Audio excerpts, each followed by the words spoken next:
And then they can see the presentation? It's very white out, but you're on. Okay, thank you. Okay, let's call the special meeting of the Almont Board of Education to order on February 5th of 2026 at 5:32 p.m. Please rise for the Pledge of Allegiance. I pledge allegiance to the flag of the United States of America and to the republic for which it stands, one nation, under God, indivisible, with liberty and justice for all. Mr. Ecker, will you do roll call, please? Yes. Ms. Inkley? Here. Mr. Wade? Here. Mr. Burns? Here. Ms. Rotarius? Absent. And Ms. Smith? Here. And Mr. Russell? Okay. Or Mr. Darrell. Sorry. And yourself. Mr. Reed. Thank you. Adoption of the agenda. Are there any additions? Deletions?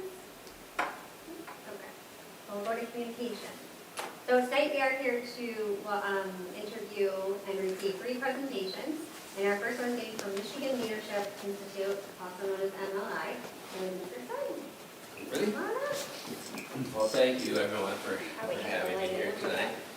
I had an opportunity to review your high school media center by mistake. But fortunately, the secretary was still there and let me in the building and said, no, you want to go over there. So, in talking to Janaea, I understand that none of you have been through a superintendent search before, correct? Correct. So one of the things we talked about is trying to focus on the process, what you have to look forward to in the process. And hopefully the goal would be that this is not only an enjoyable experience for you, but an opportunity for you and the community to come together as a governance team. So my name is Tim Stein. I am a retired superintendent from the Flushing Community Schools, northwest of Flint. I began my career in the Fenton area public schools as a teacher, and then became a principal in Grand Blanc Community Schools. My wife and I resided in Flushing at the time, and when a principalship opened up in Flushing, I took the opportunity certainly to be connected to the community where my kids were being raised. And I spent the rest of my career in Flushing as a principal, assistant superintendent for curriculum instruction, then assistant superintendent for personnel, labor relations, and operations in the last 10 years of my 33 as superintendent. So I want to take you and tell you a little bit about MLI. I won't spend a lot of time because I want to focus your time on that process. But MLI, Michigan Leadership Institute, was founded in 1998 by Dr. Tim Quinn. And really what he was seeing at the time is there was a lack of opportunity for individuals that wanted to become superintendents to become trained. So he created an organization that really focused on how do we service those individuals that have that calling, that want to become superintendents? How do we provide them the skills that they need in order to be successful? How do we build the service motto in our individuals so that when they come into the superintendency, they're successful? And it's certainly the importance of competence in the field. So our philosophy is building on developing, deploying, and supporting leaders, and that's really what our strength is, providing additional support to leaders when they come in, and when you identify them, the mentoring opportunities and so on for them to be successful. And we were, Genesee Intermediate School District assumed operation of MLI on July 1st of 2018. So really, we have a multifaceted approach, meaning that if you select MLI, we're going to build a search format that works for you. I'm going to take you through a traditional search process here in a few minutes, but we can make any kind of adjustments you see that might be necessary for your district. We've done over 530 successful searches on behalf of K-12s, but we also do ISDs and ESDs, colleges, and also municipalities also. We have firsthand experience, certainly, We've got nearly 960 individuals, about 25% of the superintendents in the state that participate in our Superintendent's Academy. And that's one real advantage that we have because we've had these individuals that have participated in our professional development program, and we can reach out to them and connect to them as they're looking for a superintendency. These are the typical things that you see MLI doing and our name on. Number one obviously is superintendent searches, but the Superintendent Preparation Academy I talked to you about, the SUPS Academy, we just had a class of 40 that graduated here this past December, looking eager individuals for superintendent positions. We do executive coaching and governance workshops are the big ones, and strategic planning also. But there's a lot of opportunities. If there's ever anything that you feel like you would like support with, certainly give us a call, and we'd be happy to help when we can. But again, our logo kind of says it all: developing our Superintendent's Academy, deploying the search process, and then supporting our mentoring process with individuals after they're identified. And this is really, we tried to put together a list that helped when you're going through this process. I think really the strength of our organization is the first one. And if you look on do they have the proposal in your board book too? I think on page 9 has the individuals that are our regional president. Our regional presidents are all former superintendents. And so we have connections with the different regions in the state, whether it's the northern region, the southeastern region, or the western region of the state, the contacts, or in my case, the central part of the state, the connections with existing superintendents and so on, so we kind of know the people that are out there. They might be in an assistant superintendent role, they might be in a principal role that the individual thinks, that somebody thinks is prepared for the next step in their career. And so we have that opportunity to reach out to them to try and make sure we have the right fit for you. We certainly have a deep understanding of the role, having survived it and enjoyed it, and that's important. We certainly are able to get the background on individuals that are applying for your jobs because of our network. We provide probably more so, and you'll see this a little more in our presentation, but a tremendous amount of support as needed for somebody after they're hired. So not only if you decide to go with us are we going to provide you support in finding someone, but we're going to be there for them or for you as a board as they hopefully have that first successful year without an issue. So we really see ourselves as trusted advisors rather than just a transactional service. You're not just hiring us for, to do the search, but we're here to help you and help the new superintendent have success. So certainly a team approach. When MLI gets a job, we communicate with all our regional superintendents, or our regional presidents, I should say, and talk about the posting that we develop with your help, and exactly do they know of anybody that may be a good candidate for the position. So we do thorough vetting of background checks and legal support. We have Clark Hill, Troon, the larger Collins and Blaha that we are involved with, and so we certainly have a lot of opportunity. We talked a little bit about the SUPS Academy, but that's it runs from September through December of a given year. Typically we have between 40 and 48 individuals that are involved in that process, and they take them through a variety of topics that a superintendent would deal with. And it's also a great place if you have a new superintendent, maybe somebody that doesn't have a lot of experience, they'll come and participate in that program too, even after they've been hired, to give them some additional support. And if you contract with MLI, you get a discount on that too, of course. So certainly about developing, we talked about coaching and mentoring. And I'm going to get my water as it dry in here. That's certainly a big part of what we do.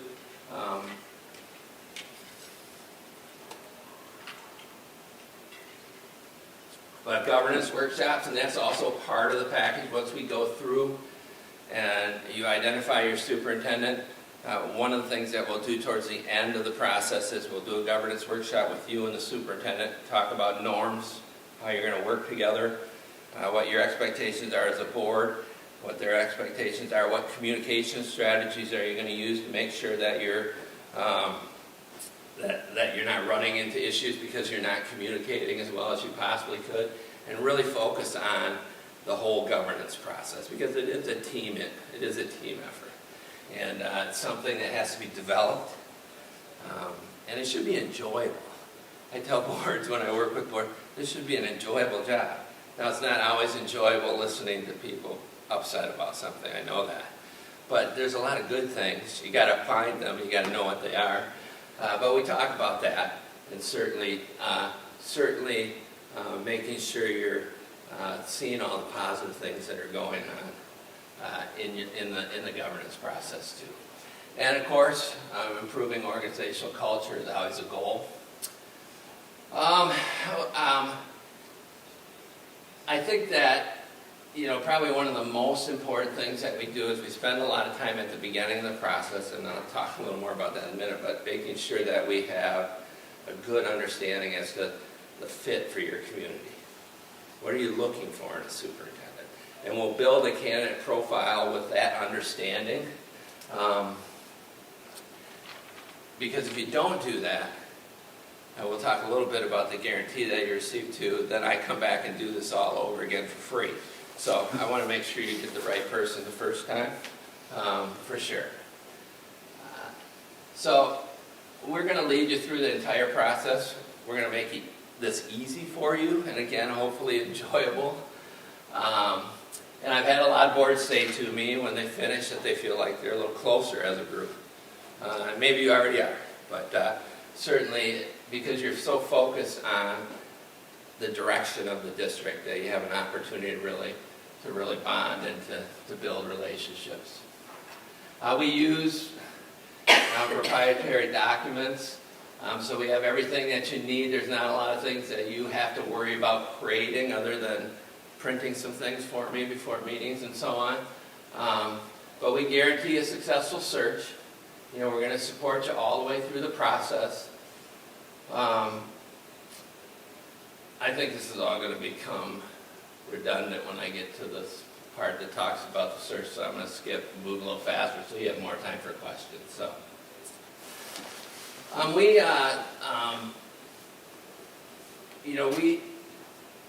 we deliver from the standpoint of making sure that leadership is addressed and governance is addressed, and depending on what your needs may be in that relationship. We know, of course, and this is where boards make some mistakes at times that we make sure that we're helping you with.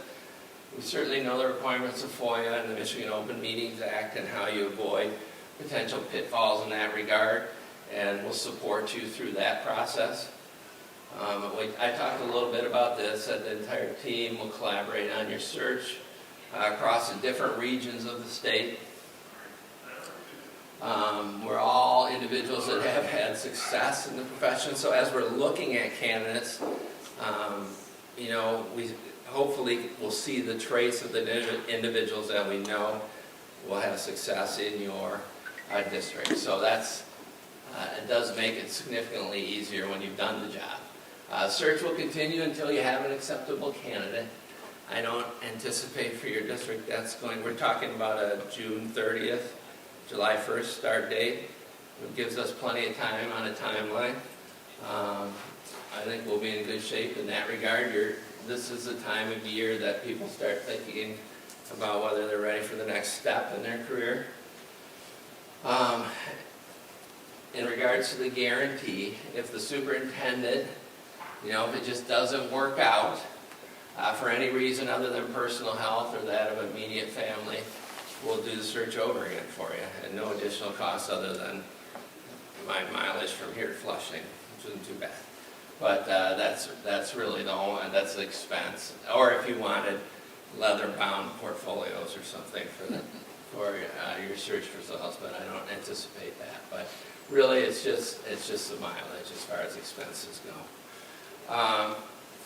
And then if you decide you want to do more with MLI, you can extend that guarantee for 2 years.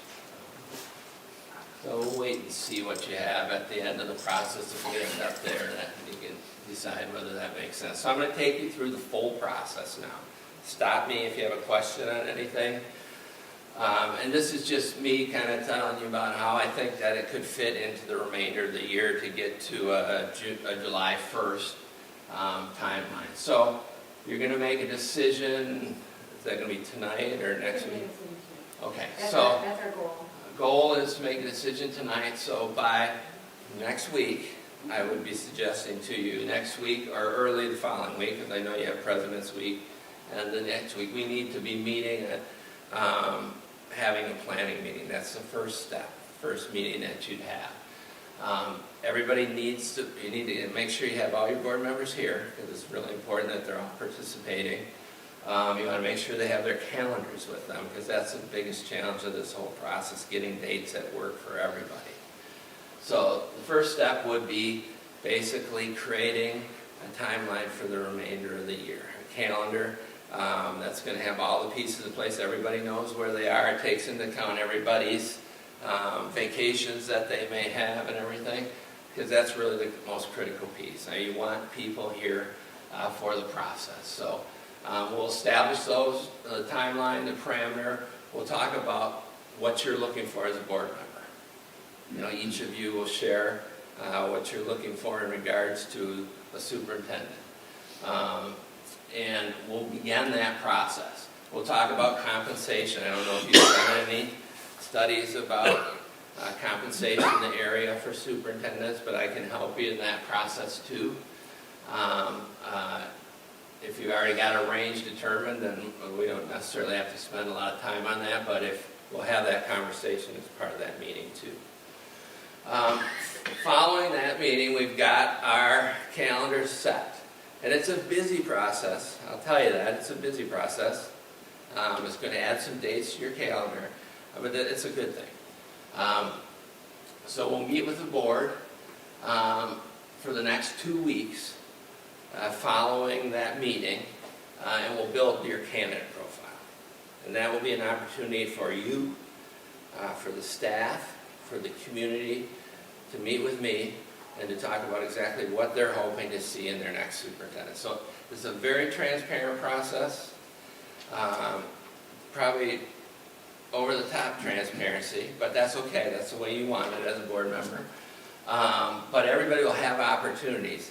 Whether you're sitting in here and it's an interview at the first round, we have feedback sheets that people in the audience can share, and you'll get that. And I tell you, probably one of the biggest things I hear from board members is that how those feedback sheets from the members in the audience, and you're streaming, so you'll get lots of them, and we'll make them accessible to the people that aren't here too. The information that they provide you in regards to the superintendent. So, the very transparent, lots of opportunity for community input, but we'll get that set up initially. And so for those first 2 weeks, so let's say this is next week, just off the top of my head, then we got a couple weeks to put together a survey. So not only will I come, if you choose, and sit in the library or whatever and meet with staff and community and so on and talk about, but we'll also put an online survey out there. Most boards will do that. Most of the time that prevents a lot of people from showing up to talk to me, but that's okay too. You'll have opportunities for both. So but everybody should be able to give you feedback on what they're hoping for with the next superintendent. So that gets us, let's just say, hypothetically, through the end of February. The goal would be we post in March. So we get a candidate profile that you approve that talks about the position, talks about Almont, all the good things in Almont, talks about the position, talks about the salary, talks about what the qualifications are for this individual, and we're going to post. So you post in March, probably go, you know, if it's not the first week of March, you'd go through the end of the month, let people go on. When's your spring break? In March. End of March. Come back, okay? We'll have our meeting where we review the applications. So that would be week 9. So because you're going to want April, May to get through the interview process and to negotiate a contract with whoever you selected. And it could feed into June, that's okay too. So we're here, week 9, and that's presentation of the applicants. I'll come with binders for all of you that have all the applications. You'll see everybody that applied. So you'll have all the applications, you'll have all their resumes, you'll have all their letters of interest. And the application is very, how you doing? Good, how about you? Good. The application is very thorough, lots of information. We will go into closed session. It's the only time we go into closed session. The reason for that is because you don't want to announce the names of these individuals unless you're interested in interviewing. That's just, and that's the reason the law allows us to go into closed session. So we'll go into closed session, let's hope, with our 30 quality applicants. And I'll go through the process. I'll share with you what I've learned about them. And we'll have Cokes and snacks or whatever you decide you want as a board. I don't know if you're a board that likes to have something to eat when they have long meetings. I don't know. But we'll make sure that you have what you need. And you'll sit there after we've talked about them. And I'll rate them based on the candidate profile and what you've shared with me, what you want. A, are people that I believe meet those characteristics that you put out and your communities put out. B, might meet them a little bit. And C, for whatever reason, might not be a good fit from my perspective. That doesn't mean you can't pick them. You can pick any of them. Okay? And sometimes it happens, and that's okay. And so we'll come out of closed session, and every candidate will have a number. You're not going to use their names at that point, and we'll do a tally to determine 4 to 6 candidates for first round interviews. And so candidate 5, Janaea says, I'm interested in interviewing candidate 5, candidate 7, candidate 10, however many she's interested in interviewing. And we'll have a little tally board up there. Following the tally, it'll work out. You'll get your 4 to 6 that you decide to interview. Before we announce their names, I'll go out and call them and make sure they're interested. Because once in a while you might have somebody that's taken a job or done something else since the last time I talked to them. I will call all these people before they come in front of you. So I'll know a little bit of that. So that doesn't typically happen, but it could. But I'll call them, and then I'll come back and I'll hand whoever wants to make the Janaea a list of the people, and she'll read off who the individuals you are going to interview. Then I'll produce a press release the next day that you can put out on your social media sites and so on in that process. So that gets us to first round interviews. Following your determination who you're going to interview, you're going to select questions. And this will all be a lot simpler as we do it step by step. But you're going to select questions. So typically first round interviews are 90 minutes. 3 questions per board member. We've got a huge bank of questions you can look at, you can select from.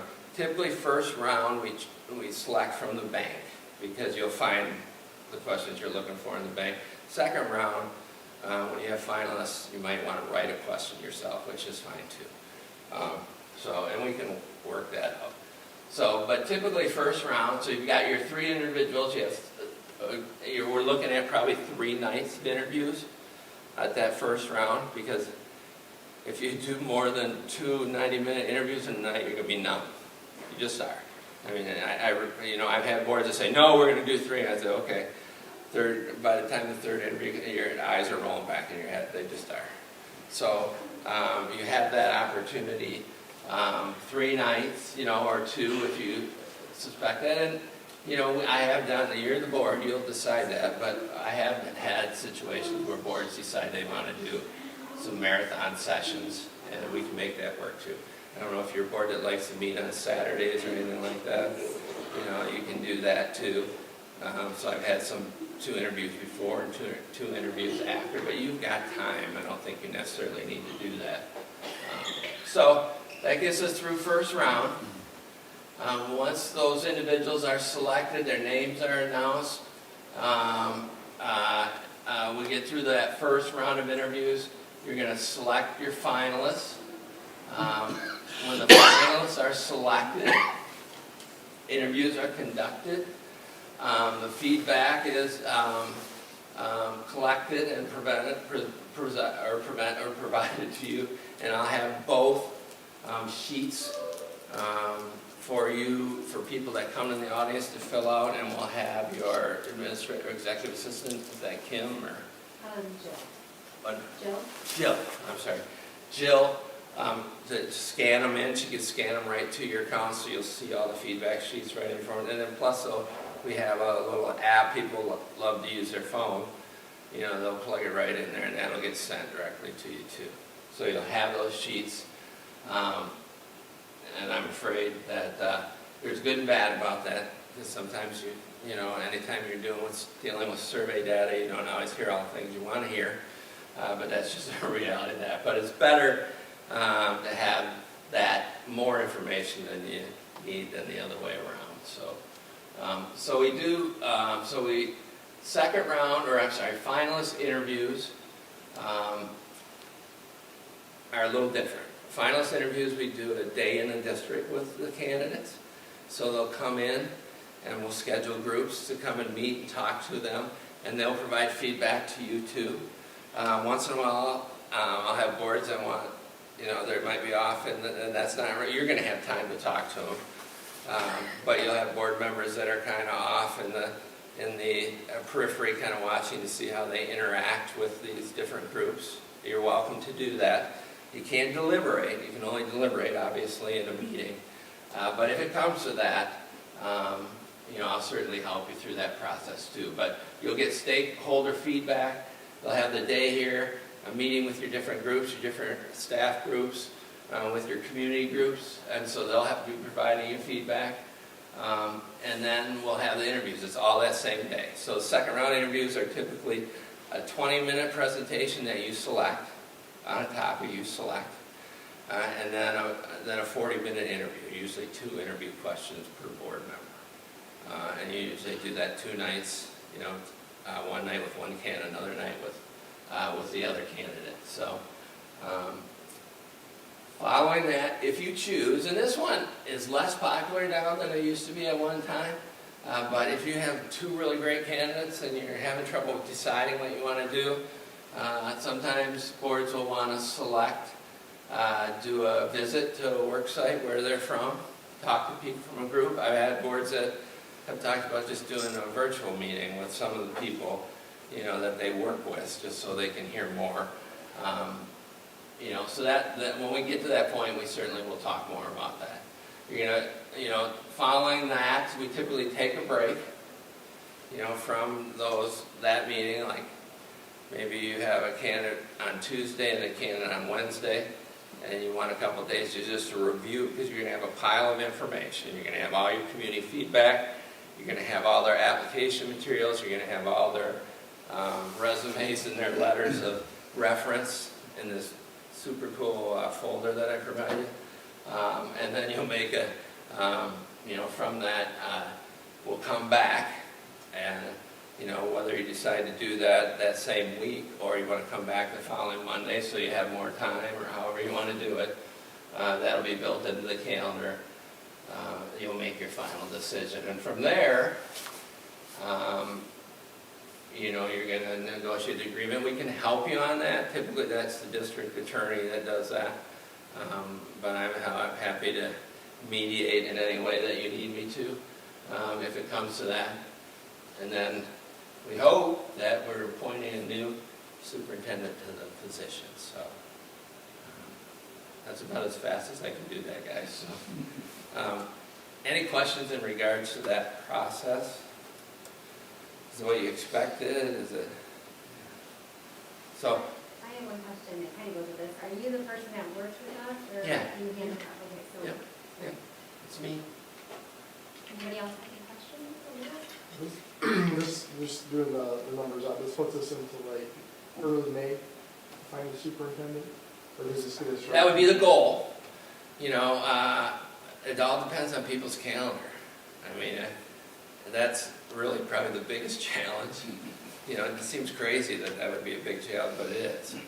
So that first meeting, you know, as long as we can work those dates, and there's some, you know, there's a little bit of reasonableness in some of the time frames for the candidates too, so you want to make sure they have some time to prepare and so on. But that, I don't see that issue. This is the perfect time, because you can go up. March is a good month to post. You know, people, you know, I kind of like the vacation periods actually, because people make up their minds when they're on the beach in Florida or something. You know, if they're not sure what they want to do. You know, they come back, hopefully we'll have a nice pool for you. I mean, I think you have an attractive district from what I know about it. So I think you're going to get some good candidates.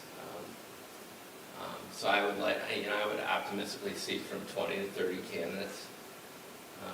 So I hope if we get there. Question? Yes, you have 4 weeks for the position posting. Yeah, that- Do you already have, I mean, it sounded a little bit like you already have like a collection of potential candidates that you just have.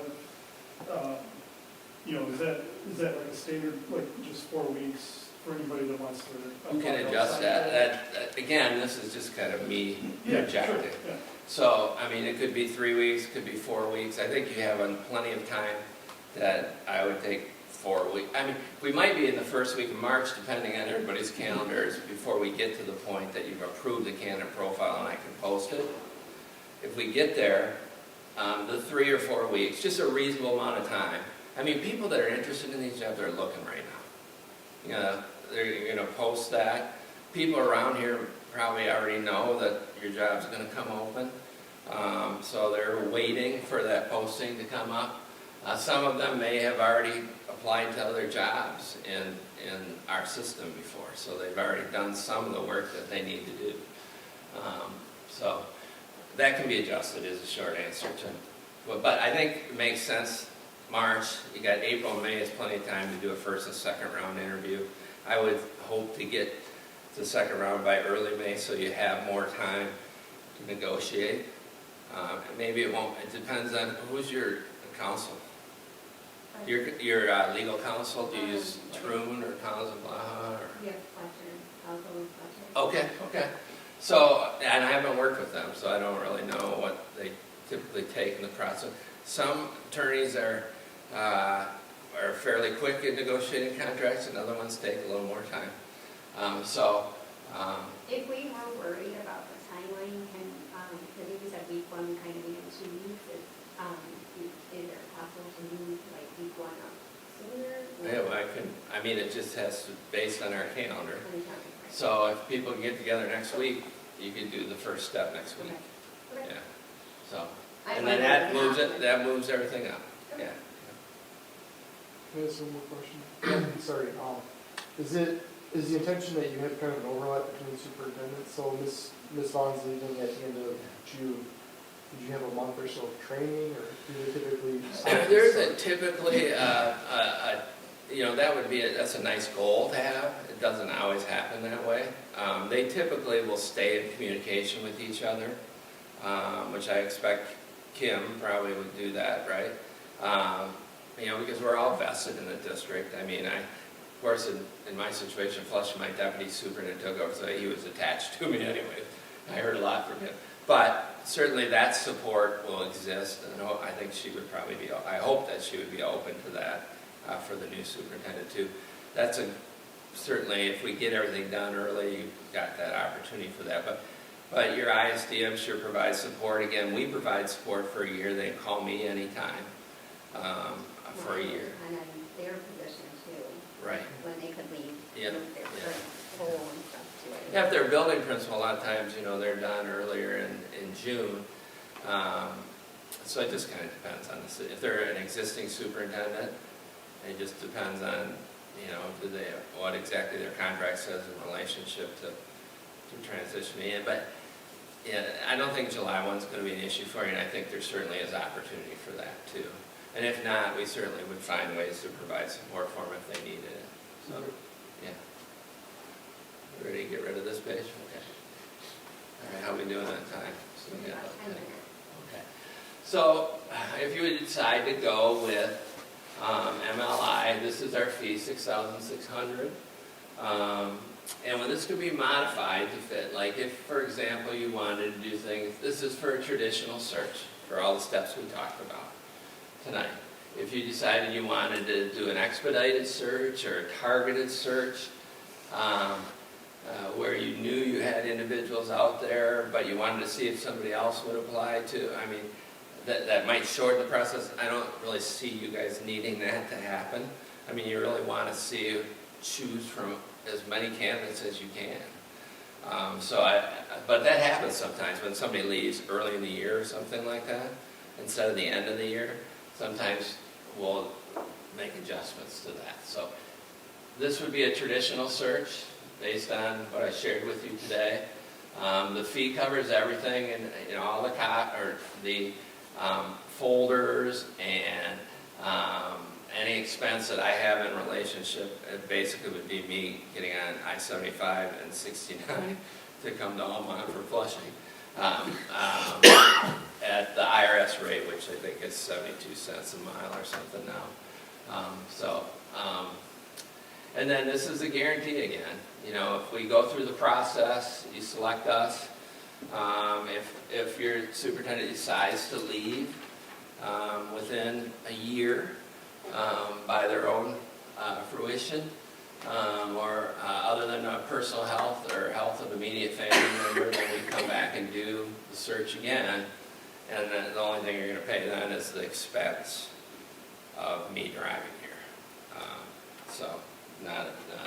But not this. You only pay that once. So these are some of our, and I think it was at page 9 I shared with you, explains who all these people are. But we've got representation from all over the state and people that are connected from all over the state, and that's really, I think, the strength of MLI. That these are individuals that are truly focused on executive leadership.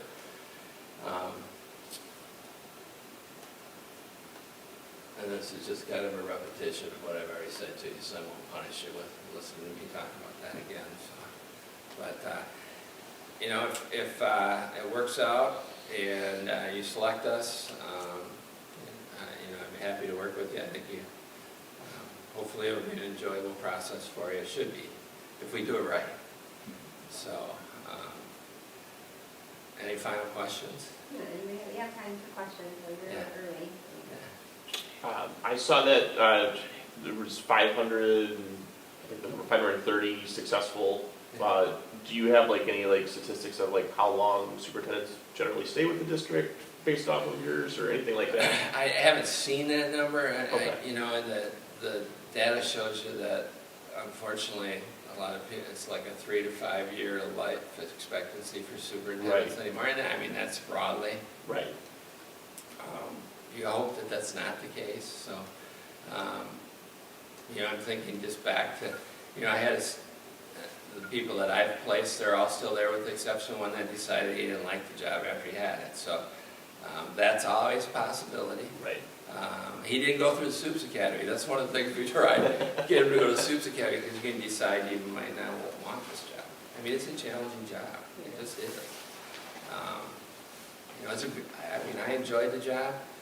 When I went into teaching and in the principal, I don't know that I ever thought I was going to be a superintendent, but people keep nudging you, and I enjoyed it. But it's a challenging job, and there is a weight to it that, if you survive, I survived 10 years. I felt pretty good about that. I was ready. So, Right. no, I don't have that data, but I know that, you know, unfortunately, it's like 3 or 5 year life expectancy for superintendents, so you hope that, you hope that they, and I hope that statistic's old and it's changed. Yeah, Maybe it's no, better. that's good, that's more info than I had, so I appreciate that. Any other questions? Out of the 530 successful placements you had, how many were new superintendents versus Yeah. previous?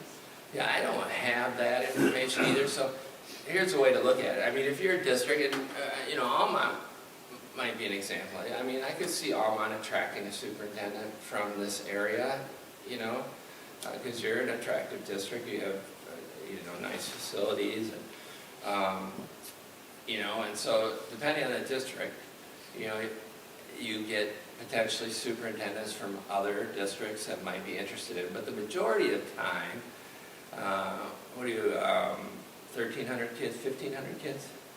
What's your? Right between there, yeah. Yeah. The majority of the time, you're going to get first-line administrators, you know, assistant superintendents, or people that are ready to make that next step.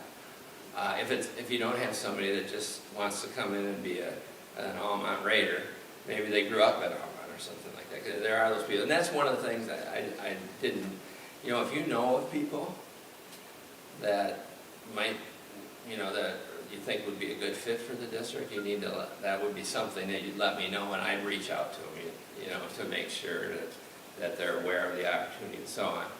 But I would say that, you know, it just kind of depends. If it, you know, I did Bluefield Hills a few years ago, that they were, you know, were paying a very high wage for the individual. I got a bunch of superintendents from all over the country. And that's the other piece too. I don't know, you know, if you're interested in doing a national search, you could. You're going to pay more for that. You don't necessarily need to, because you're going to, I think you're going to get the candidates from Michigan and from the surrounding states that you need. You know, I don't really typically see the pools change a lot unless you're paying $275,000 like Bloomfield Hills or something. But in that case, I got a lot of superintendents, you know, that were interested in that job. So it just kind of depends. But majority of the time is first line administrators, or in some cases principals that think they're ready for the next move. And then, you know, as we go through the process, maybe there's a principal that you really like, but you feel concerned about the level of experience that they've had, then we build some support for them so that they can make that transition, have those experiences and so on, and we help you in that process too. And that's when my phone rings a little more, when you have, you know, people that are making that jump from a principalship to superintendency too. So. Any other Okay. How long is the support for with that? Went for a year. For 1 year? If you decide you want to do quarterly workshops, then you can extend it for 2 years if you decide to. And are most superintendents ready to go after that year? Yeah. Okay. And I would assume, you know, that's something that I would learn more about, but typically the ISDs provide support for these individuals too, and I believe your ISD does too. They typically assign a mentor, you know, beyond just us helping or me being available to the person, and then, you know, then they get a lot of support. They typically, I mean, people want to see them succeed, so I don't think that'll be an issue for you. Yeah, typically after a year, they're pretty, I always felt, regardless of what the position was, as I transitioned through my career, you know, your first year, you're just in survival mode, whatever it was. And the second year, you're a little more comfortable, but that third year is when you kind of really dial it in. So, you know, that's why typically with new people are looking at 2 to 3 year contracts, some cases 5, but giving them an opportunity to kind of assimilate into the role and so on. So, anyways, I think I still have 3 minutes. It's so good. All right. Any questions? Do you have a question? You can't, I mean, it's up to the board. What's your question? Go ahead. And, yeah, your company is doing Richmond, which is just down the street. Are you doing Richmond? No. So, This is right on the edge. You got John Silveri, who was for one of those regional presidents I talked to. I believe John's doing that search. So you don't see any conflict there with the company doing two No. of them so close together? 'Cause No, actually, we our share. two schools are, you know, Yeah. very, you know, set the same, you know, the same size and. And that's the example of when I post a job, then those regional presidents will share, you know, they might have somebody that's an ace in the hole for Richmond or whatever, but they'll share the candidates that are out there. I'll be able to see in the system where these other people have applied to, because you get people that are regionally, they want to be very much like I did. I mean, I lived in Flushing, I figured you're going to get people that are interested because of where you're located. So, you know, we're realistic. I mean, we share people, you know, and we've had people interview more than one place, and that's okay too, you know, so that could happen, but no, that's not me. I typically will do 2 or 3 of these a year, and that's all the permission I've gotten from my wife and my children to be involved for a year or so, and that's fine. So it meets into my skiing schedule, my golf schedule, it all works out. So anyway, well, Anybody else? thank you. Thank you for your time. I'm gonna pop this out. Is that okay? Yep. Think I am. Or I'll let you pop it out.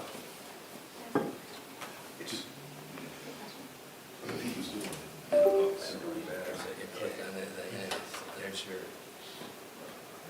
Thank you, guys. Thank you. Yep, thank you. It was nice meeting everybody. Lindy Beckman. Oh my God, I do know Lindy. Yeah, we've been friends for a long time. Yeah, absolutely.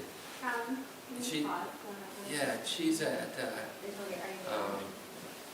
She was at Almont, she was at. Hemlock. Hemlock. Yeah, yeah.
hope Andy's gonna run in for 6:30, right?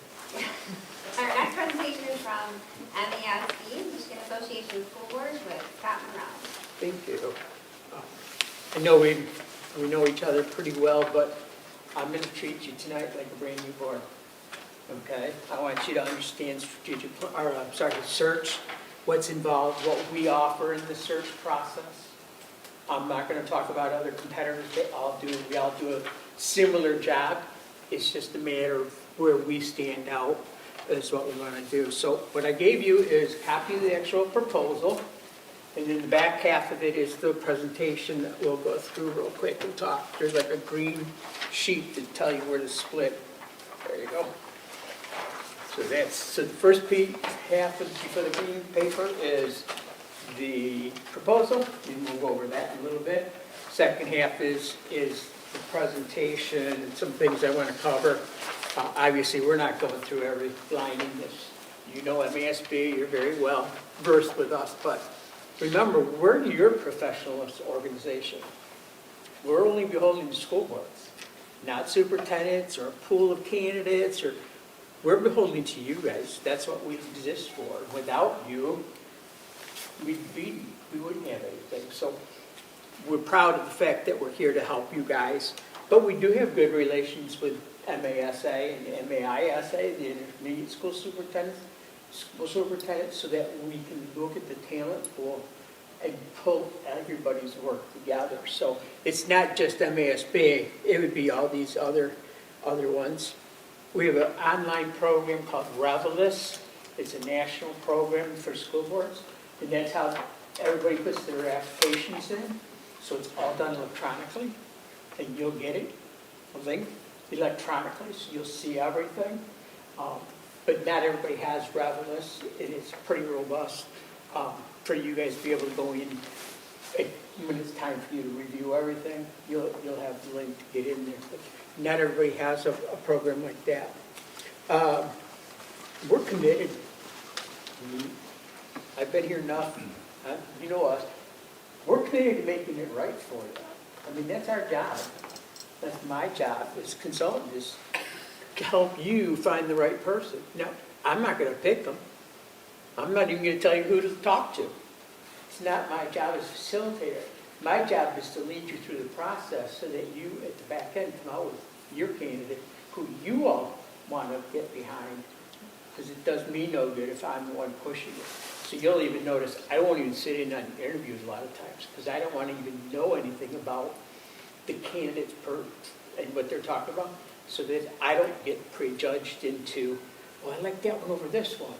I don't like to do that. I'm here just to manage the process for you. We have no obligation. Some search companies, in years past we used to, have this pool of candidates that we're trying to match up with this list of school districts. We had these guys over here. We don't have these guys over here. I can't tell you who's going to be in your pool. We don't know. Our job is to go out and find the best people. So, and we know who are the persistent candidates who go into everything, and we're going to tell you that. If you ever hear me say you have better candidates, that's a trigger to say they either been on it every search and didn't go anywhere, or there's something in the background we found. Because again, these people are this is their career, so we're not going to out them at the board table and say, well, yeah, they did this or did that. Just we're letting you know there's other candidates in the pool that'll make it. But that's part of the process. But we're not beholden to anybody. And we know the law. And we know it from your side. I sat in those chairs. I went through this twice as a board member. So I know what you're feeling and the anxiety. Who's done a search so far? Anybody done one? Oh, whole rookie group. Well, we'll work on it together then, which is no problem. Actually, sometimes it's better because you don't have preconceived ideas of what you're doing or what you want. You've worked through the process. So our process is about 14 weeks. We joke it's 14 weeks of grief. It's not. It's the biggest decision you're going to make. Is it intense? By all means, because you're going to lose sleep trying to figure out who's the right person to go forward with. That's what you should be. You should be comfortable, because this is the biggest decision. You know, you've been through it, we've been through it. You have to live and die with this decision. And so if you come and say, oh, I'm fine, I'm doing good, I'm going to get really nervous, because that means you're probably not taking it real serious. Because this is the biggest district, our biggest decision you as a board are going to make as a team. And for some of you, it may be the only time you interview and hire a superintendent. And yet, we all know longevity is superintendents. All the research tells us good superintendents who are in their positions for a long period of time bolster student achievement. All the results show the longer the superintendent's here, the better the results are, because people are getting up to speed versus changing every year or two. Okay? So weeks 1 through 3 are what we call prep weeks.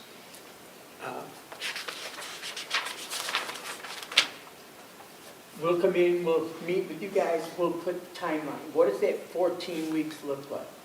Well, everybody will have their calendars, we'll get it all calendared. So everybody will know when the interviews are, when the interview prop closes, all those benchmarks, we'll know right up front. We'll set all those at the very beginning. So we can make sure we hit everybody's calendar early enough so that it's not going to be a problem later on, even though some do.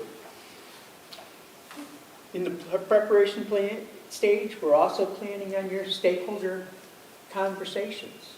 We do an online survey, but I also come out, just like I did with strategic plan, and come out and do focus groups with staff, professional staff, parents, whoever wants to come in and share what they're thinking when it comes to superintendent, the next superintendent. We could do that in person for you. So that gives people ample opportunity between the online and the in-person. It's not like strategic planning with 4 or 5 questions. These are a little more robust because we're looking at what kind of candidates and rank what they need to have, rank things. And you'll get all those results because there's no real open-ended, so there won't be any real comments like we do see in strategic planning. Okay? We're going to set all that up, and then we're going to publish, after that first meeting, we'll publish your preliminary posting. So after that first meeting, you will have something up for candidates to start looking at.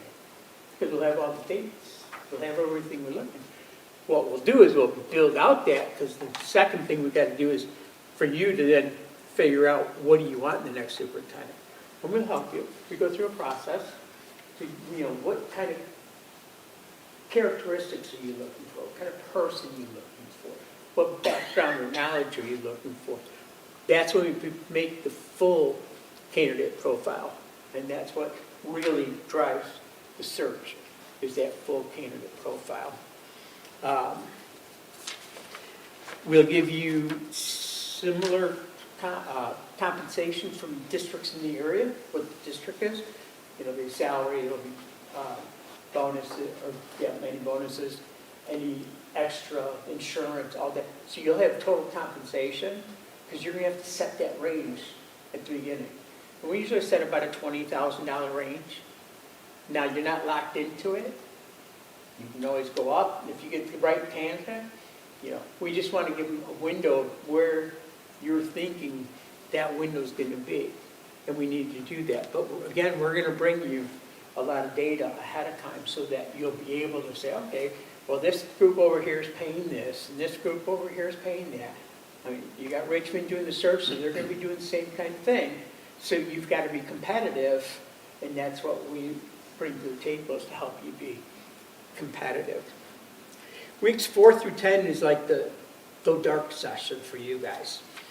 That's what we call the recruitment stage. That's where I do my work. That's where candidates start filling out their applications. I communicate with them. I talk to other consultants. We go out and invite people we've come across, people you might say, hey, this person might be a good candidate. Really reach out to them and encourage them to put their application in. So we're beating the bushes to try to get those candidates.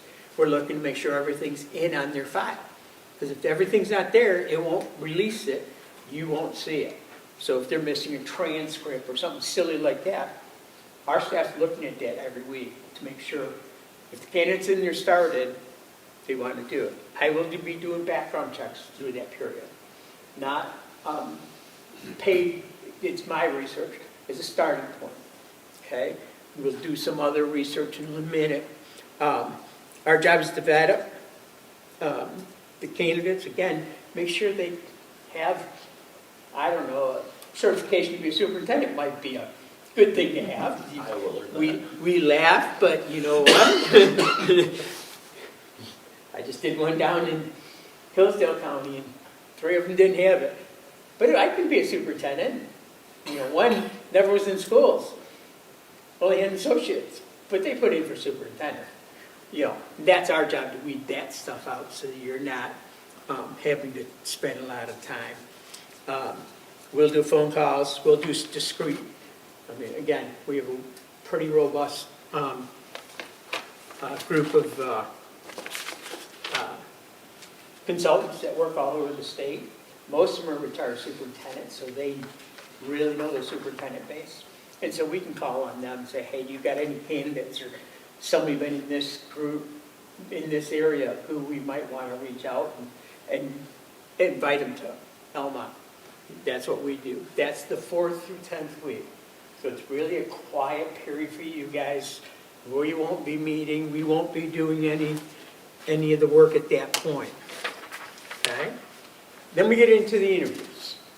We do an interview workshop. So what you're going to happen is on a Tuesday, we're going to close the application window at 4 o'clock on a Tuesday. Okay? We do it all the same. On Friday afternoon, you're going to get a link.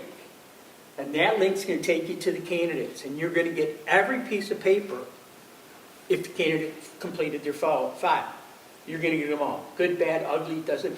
You get them. It's not my choice to pull people out. Now what we do is I will go through those and I'll give you what we call top tier. Those are the ones that most closely match your profile.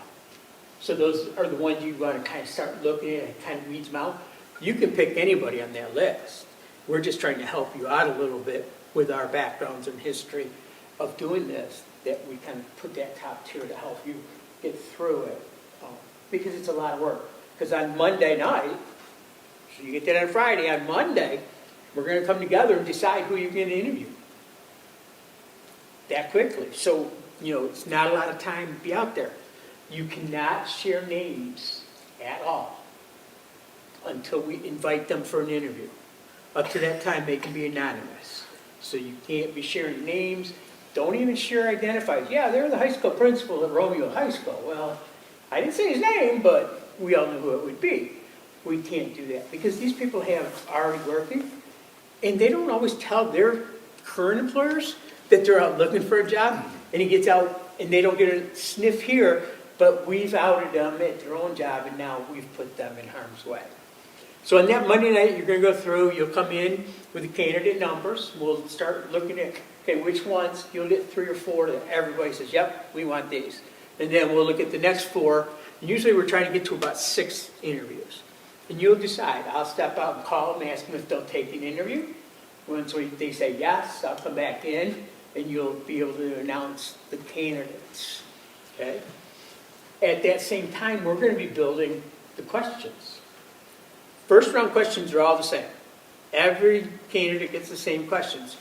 You build the questions. We've got a lot of different question sets for you to work off, so you don't have to try to make them all up. But whatever those are, all 6, all 8, whatever number of candidates you're going to interview, all get the same interview section, that first one. So we have to have that built by that Monday too, so we can get books printed for you. Okay? Usually that's on a Monday. Usually it's the next week that we start the interview process. Usually 2 nighs. If you have 6, and it's either 2 nights of 3 or 3 nights of 2. That's your call. You guys figure out what you want. As long as we can match our schedules up, we're good. But those are the nights. After the last night of interviews, you decide as a group, who do you want to bring back? and that's a decision you make. No one else has a say. You have to make that decision in, as part of this process so that we can then go back out and interview, ask them to take a second interview with you. Okay? Through this whole time, the community's participating. Okay? There's a couple ways for the community to participate. First one is the sessions when we come out and listen. But at the interviews, there's two things they can fill out, a feedback form and a question card. The question card is for you to look at for possible second round questions. The feedback gives you what they saw, feel, good, bad, and thing. And you'll get every one of those. We don't filter them out. So I don't care what they say, you're going to get them. Because that's your work. We're just the ones collecting it. So by the end of the second night, or at the end of the first round of interviews, you'll have a stack of these for each candidate.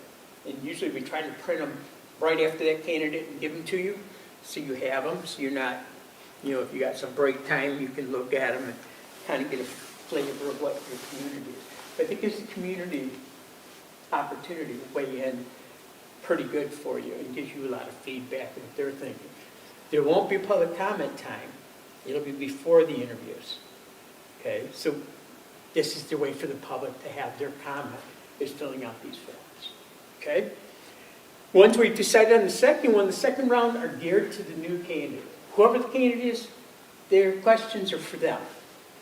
So I might ask you a set of questions, you have a total, and we've heard something about you, so we wanted to ask you. It's all unique to the individual. We can do back and forth. You can do follow-ups. Hey, I asked you a question and you answered it, but you didn't answer my question. And go back and push them to see how they respond, because that's what they're going to do when they're your superintendent. We want to put them in those positions that you're going to be able to see how they think, how they react. I had one candidate in a search, and her process was she writes everything down. It takes 30 to 45 seconds of quiet, and then makes a response. Well, the problem is everybody listening is going, wait, is she alive over there? Or, it was so out of kilter for what people are norm, but it gives you an idea how they react. And it gives you that decision making because you're going to see them in those positions. Before the second interview, we do a meet and greet. So if you have 3 candidates, we probably set it up in here, 3 stations. People come in and talk to them, visit with them, get to know them on a lower tour level, face-to-face. And then we'll also have a tour that day for them to tour your district. Okay? So there's a lot of work going on behind the scenes. We try to keep your staff out of it, except for like the meet and greets. We'll have the staff involved because they're going to be the ones that take them around the district and coach them for the meet and greets. At that point, we've now done 2 rounds in interviews. And hopefully we're narrowing in on a candidate. After that second round of interviews, you will start to just deliberate. Everything you do is in public. We can't do anything behind closed doors except to review applicants to keep them confidential if they request it. Usually we do go in, sometimes we'll go in so that we don't out somebody. If we really can't talk about them without identifying, we can go in closed session. But that's the only time. And once we announce candidates, there's no closed sessions at that point. Everything's done in front of the community. You're going to go back and forth. Who do you like? A lot of times there's 2 good ones, 2 you really like, and 1 you will say, okay, is this one being eliminated from the discussion? Now let's talk about the 2. And I'm a big fan of presume positive. What was their strengths? Not what are they going to be bad about?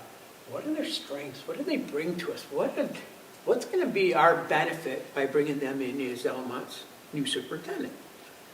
Once you get to that point, you're going to have a vote, and we look for consensus. We want everybody to be behind that vote. Because if it's a 4-3 vote, that superintendent, 1, you might not even get the superintendent, because they're like, okay, I got half the board who's not even supporting me. Okay, so we try to work towards consensus so that when that new superintendent comes in, they know they have the backing of the entire board. Now, you might have some qualms. That's what their office is all about, to go in, close the door, and share where you're at and what's going on. But overall, we want everybody in, together with them. Between the first and second interview, we're gonna do a full background check. That's part of the fee. We do a full background check, same background check that all of them, all your teachers and everybody go through. It's the state required one. We'll do a full, and that's part of your services. It used to be add-on. We determined now it's much better to put it right in the fees. It backs some of our money up, which is fine, but we want to make sure you've got the best people. And we don't want any surprises when you settle on somebody and then we do a background check and they go, yeah, you can't have it. Then we all look silly, okay? At that point, you're going to make a motion. The motion is to enter contract negotiations. Usually it's 2 board members who do those contract negotiations with that candidate. Once you get that, then you make a motion to hire them. Okay, if you make the motion to hire them right up front, you're kind of given the high point. You're given the highland because now they have all the power because you've already told everybody this is our person. Now you got to go get a contract. We're going the other way. Get the contract in place, agree to it, and then bring them forward to have the overall approval. They'll have the quasi because we can't interview, negotiate with them if we haven't at least come together as a group. But the formal approval is after the contract's in place. Okay? We also do a couple other pieces. 90 to 120 days, we come back out and do a workshop for you. It's part of your fees. We come back out and we do a roles and responsibilities, some of the stuff you've seen, but it also is an opportunity for us to help discuss, get discussion going between the 8 of you. If there's things that aren't working or there's some communication gaps, that gives us the opportunity to help you guys through that process so that it helps. That's part of the fee structure is that. Okay? A couple other things. We have a no excuse guarantee. If your candidate doesn't make a full year in your district, we have to come back out and do a search again. And you're just responsible for the expenses. But the search itself, those fees are waived. If we don't find you don't find a person that stays the whole year. That's a guarantee from MASB. The second part of that guarantee is we will not approach somebody we've placed in that first year. Might be their dream job. We're not coming to them and saying, you should apply over here. We've already applied. They're yours. We want this to grow. We went through that process for you guys to succeed. We don't want to come in and just pilfer, especially if you're the smaller districts and they all the time get there. And it's like, no, we want them to stay. We want them there for 3 years, 4 years, 5 years. When they're in tenured like that, it brings strength to the table. And that's what we're trying to get to. The proposal is there, just over $7,000, inclusive of all of the expenses. So there's no more being piled on. There's a couple of these on there. If you want extra advertising or some like site processing, disk, those kind of things, those will cost you. They're not part of the normal package. But all the other fees should get rolled right in. The screening assessment says it's separate. Yes, that's like disk. Oh. That's True Colors, disk, they're profile screening, they're site screening. Most boards don't do them, mostly because these people know how to answer them. They've done them so many times, it's like a waste for everybody because they know how to answer them. So that doesn't usually happen. What we do is we put everything into that one number. We don't want you to, it's $5,000, but then we're going to put $2,000, $3,000, $4,000, $5,000 on the back end. That's everything. They figure how many trips I got to make, all the miles, everything. If you pick MASB, it'll be me, and it's 45 minutes right out Van Dyke from me. So it's a very cheap trip for you guys. That's part of why your fee is so much lower, because you don't have the mileage. You don't have any hotels. You know, if I'm out in Cadillac, there's gonna be hotels, it's gonna be 300 miles one way. That starts to add up with the IRS at 70-some cents now. It adds up really quick, and that's why we're doing it. We try to place us in places where we know people, they know us, and they're logical where they're doing it at, so that we're not, you know, I don't go to the west side of the state, or up the UK. We usually stay in our own area. This will be my, if I'm privileged to get this search with you, would be my 4th search this year. I did the Fitzgerald search, did Warren, Ypsilanti Lincoln, and I just finished North Adams Jerome, which is a 250 student little district. So I've done 3 this year successfully. We've got, hey, you know, people in, working, good to go. That I don't do usually more than 1 at a time because I work full-time. You know, retired superintendents, they can do as many as you want because they've got all time. I don't have that time. So I take 1 so that I'm focused totally on that one search. We don't want to straddle. I have a couple strategic plans, but you've seen what goes into that. Most of that's on that retreat. So it's not going to affect my time with you for this search. You're going to have my undivided attention for it because I won't be doing another search. Okay? And if we do, it'll be well after you're done.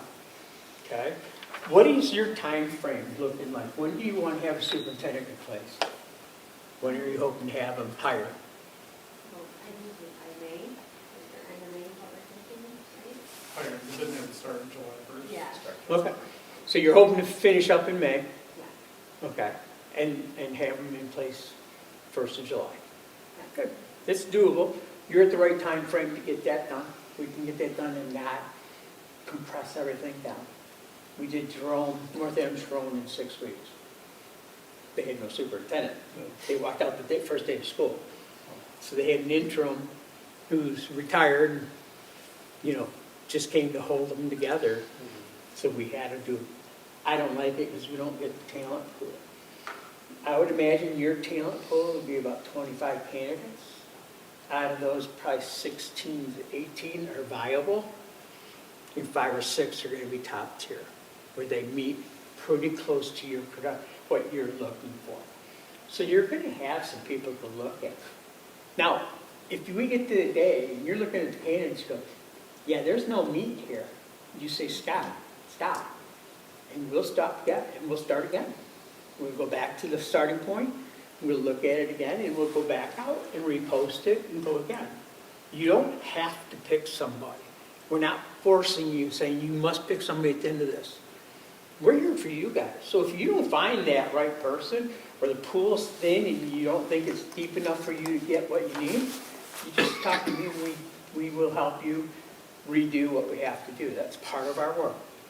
You know, it's part of the service and some of the weariness we take so that, you know, if it happens, now we're going back to, you know, basically a second search for free. But we want you to be happy. And especially if we guarantee the 1 year, we have skin in the game. We don't want your candidates to fail.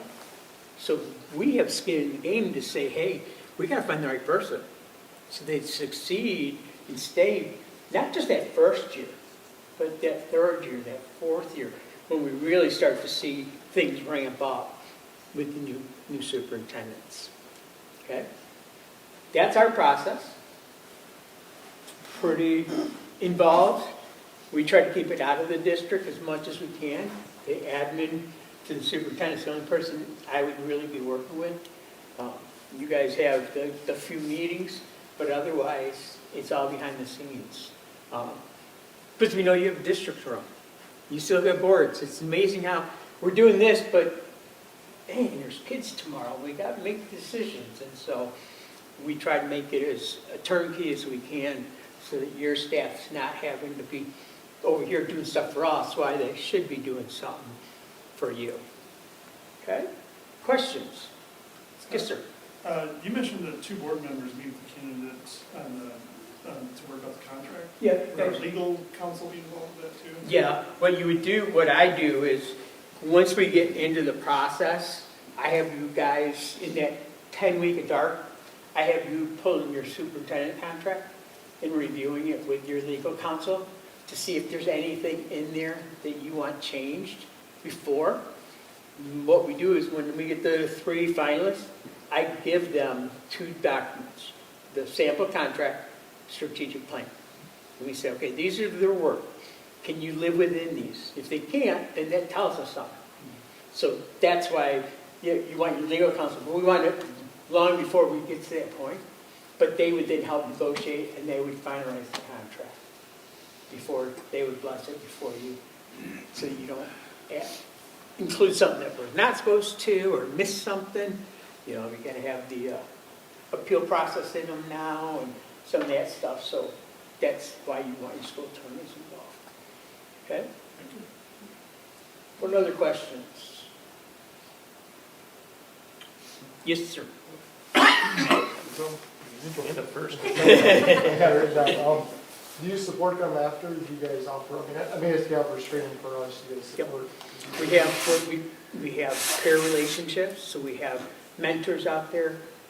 We help get them set up with a mentor, but we then have people who come in who are area reps, and they'll come in and meet with them. And now we're starting a new program of engagement where we come in and talk to the board president, superintendent. Some of you will come in and we'll meet with them periodically. Same kind of thing, just to get a lay of the land, how you're doing, what can we help you with, what questions you've got. So yes, we're not throwing you to the wolves. We fail.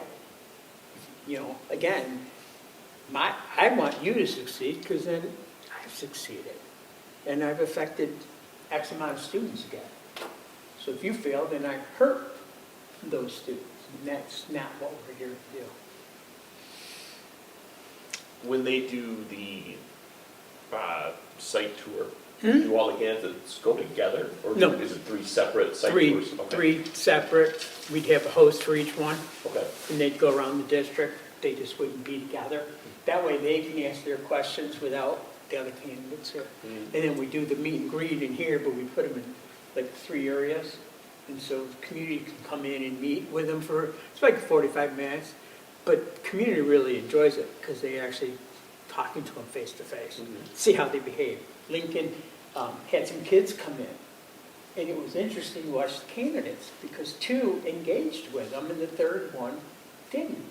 Kind of looked over the top of them. And so when they started, that 3rd one didn't go very far.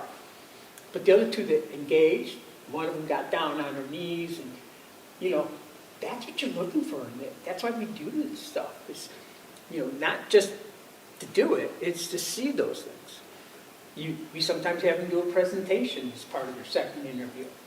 How do they present to the board? Give us a 5-minute presentation on your 90-day goal. Now they have to present to you. Multimedia, how do they read slides to you? Are they in depth with their information, or is it gloss over? Again, it puts them in same real life what they're going to be doing with you at a board meeting or with community members. We want to put the pressure on them to make it so you go, yep, that's our person. And don't ever want you feeling, they did okay, but, you know, and I'm a big fan of the presentations. First interviews are 45 to 50 minutes. Second interviews are up to 90 minutes because they get more robust. And then, so we have the 5 minutes to presentation and stuff. But yeah, it's a little longer for the 3.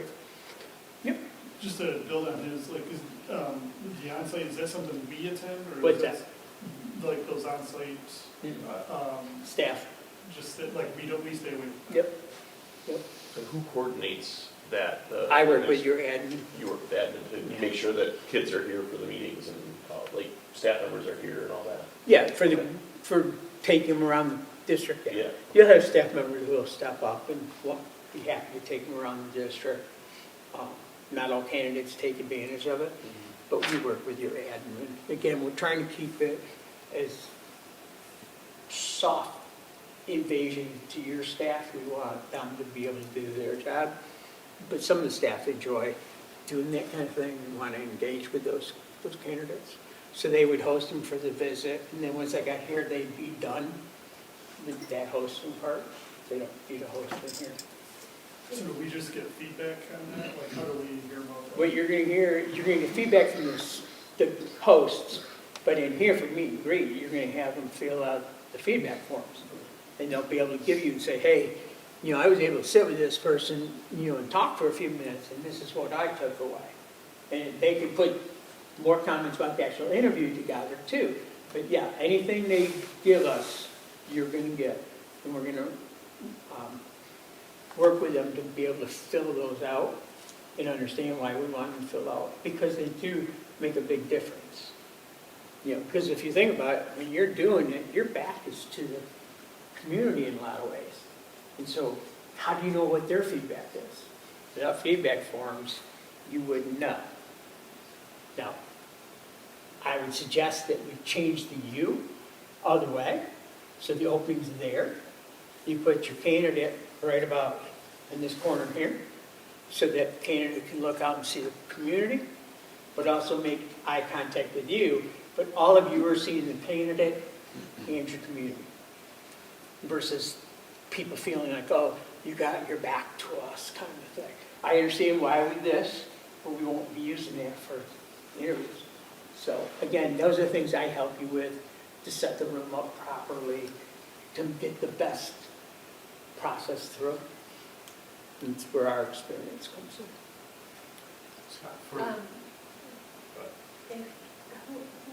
Do we select the people that we invite in for that meet and greet, or? No, it's open. Okay, It's like an open house. okay, We just posted, candidates will be available from 4 to 5 in the middle school media center for people to come in and visit. okay. We just, same with like the survey, we just post it everywhere, get it out to the staff. Once word gets out, there'll be people here. Lincoln, we had probably almost 200 people in that room at one point. Scott, for the interview questions, like Mhm. first and second round, Yep. second round for the like proposal, do you have like a database of stuff that you can jog? Yeah, and we help you. I have a database and I usually say, okay, give me your top 10 questions from each, and you just email me the number. And I start collaborating to see, okay, did any of those questions jump up? So we're not spending, some consultants do it at that interview meeting. I like to do it ahead of time, get that done so we're not looking at it. So what we're doing is we're looking at those, and I'd say back and say, we've got 10. What could be some of your other ones? These 10 are in. 5 of the 7 said, yeah, I like that question. Then we have 500 questions you can use. Some are behavioral, some are experience-based. So yeah, they're all things that we do. Second round, you'll send me your questions. I'm not getting them to change them. I just want to make sure they're legal. And so you send them to me, and I make the script up. You'll have a script in front of you for like the first round. It'll say, okay, you're asking these questions. Once you're done, it goes to the next person, And we have a script that you can then score, have a score sheet right there. We need the questions for the second one, at least the starting questions, so we can have a script to get through, and then it's kind of free for all. Where, like tonight, what popped up that made me, you said something about this, and that gives you opportunity to pull those questions up. But again, that's stuff that we have already, and I've used successfully with our searches I've done. And so, yeah, we keep adding to it, to the database. Is the process open for change, I guess, from like, I guess one thing that I was interested in seeing is how candidates do interact with staff or students, all the ages and whatnot. I know we get the feedback form. Yeah, it's hard to see, other than the meet and greet, because a lot of times when they're touring the district, there's so much going on, they're really not getting a lot of time to interact with them, because they're teaching, and, work with food service and all that, so, but the meet and greet is probably the biggest one. Your staff will give you a lot of, they're gonna settle on a couple of candidates early and push and say, and just because they're pushing doesn't mean you push. That's just feedback to say, okay, this is what their thoughts are. But it's hard to do, because we'd have to have the whole board there, and we have to do it for all 3 candidates, or all 6 candidates. That gets to be a little, that's why we do the presentation at the second one, is then we can see what the interaction's gonna be with us, and how they interact with the community, and the staff kind of thing. Okay? Any other questions? Out of the Sure. 700 successful placements, how many were those new superintendents versus established superintendents? Oh, that's a good question. Right now, a third of the candidates are current superintendents that we place. A third are from central office, and a third are from a building level job. It's really the size of the district, it's the pay, is what you're gonna get. You know, if you're in a small district, you're gonna get a lot of building administrators. The superintendent, they would be taking a major pay cut. But it's a third of each usually. And I would think where you're at, and who you guys are at, you're gonna see current superintendents that are gonna wanna move up. They're always looking to, you know, find the next one. And there might be somebody who just, this is the job they've wanted all along, and get involved. We had that at Fitzgerald. There was one parent that she had worked there before and really wanted the job, and so she went after it hard. You know, it's what the process is. But yeah. Part of it is we don't have as many central offices as we used to. We used to have, when I was on the board, we had 2 deputy superintendents and 3 directors, and, you know, which we'd all consider central office. None of us have that anymore. It's really bigger districts. We've killed that whole run. When they did, about 7, 8 years ago, they did a buyout, gave them extra money to leave. So a lot of them in that position had their time in. They took the extra 2 points and ran. Until now we've gutted that, now we're paying for it, because now we've gutted that group of staff to work for us. That still exists in bigger districts, doesn't it? What's that? That still exists in bigger districts, though, doesn't it? Some, depends who they are. You know, Farmington, Clinton, Chippewa, they're going to have multiple, just because of their sheer size. I know Romeo has. Romeo, Yeah. but they're a Class A school. Oh, yeah, yeah. No, Yeah, it's really what the district, I'm not saying it's a good thing, it's what the district can financially Yeah. do. Or, you know, if you're in Utica, the largest district, the superintendent's like 5 layers away from the classroom. You've got a teacher, a building administrator, an area administrator, a curriculum director, superintendent, deputies, and so they get further and further away. And so when we lost those, the benefit was the superintendents got a lot closer to the classroom because there's not all these layers. But bigger districts, just for the management piece, have to have, you know, those bigger districts will have, you know, certified HR directors, those things. But they're open to, more people means more of those kind of issues, so. Yes, sir. Do you find the supplemental advertising has an impact on the candidate quality? Nah, not usually. Not usually. It's the stuff we do in state. The only time that really is the Uticas of the world, the Novis of the world, where, you know, you might attract somebody. Utica, their last superintendent came from out of state. Those kind of positions, yes, they would go into more deeper advertising. You know, that's why Detroit goes to a firm that has all that built into their firm, because it's a whole different level of search. But I haven't seen it benefit. Okay. I don't highly encourage it. It's just, to me, I'd rather spend the money on other things. You know, if you want to spend it, do it on the profilers kind of thing, versus hoping to find somebody from out of state, because that costs you more too. Bring them out of state, you got to pay for them to come in, and if you want to interview them in person, or you got to do it remotely, and it's just causes a lot of headaches. Sir? Like the strategic planning thing we had data, Hmm? that we weren't privy to, but in this search, do we get access to the sheets people fill out and all the data? I mean, you mentioned that one time that. You're gonna get- some of it. Everything the candidates fill out. So everything they're required to put in there, their transcripts, their certifications, there's a lot of questions, there's a whole checklist of, are you able to work in the United States? Have you ever been non-rehired? Because those are all triggers that if somebody's not, failed to get rehired, that's a red flag for us. And so when you get the data drop on that Friday, you're gonna get all that stuff, and you're gonna be able to drill through each candidate.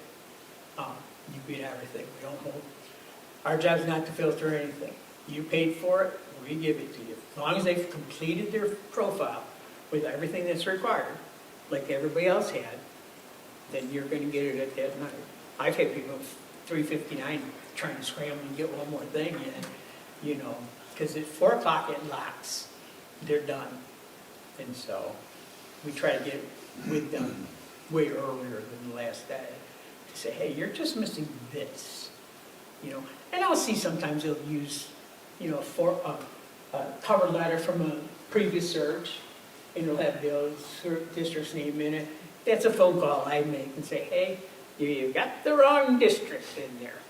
And, it happens, they're busy too.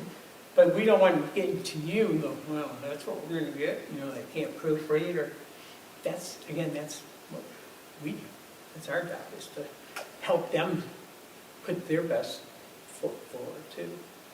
We're not trying to polish it, we're just trying to make sure silly things like that don't get through to the district, because then you get somebody in staff saying, they can't even tell you we're in Almont, and they put Armada on everything. It's like, we're not Armada.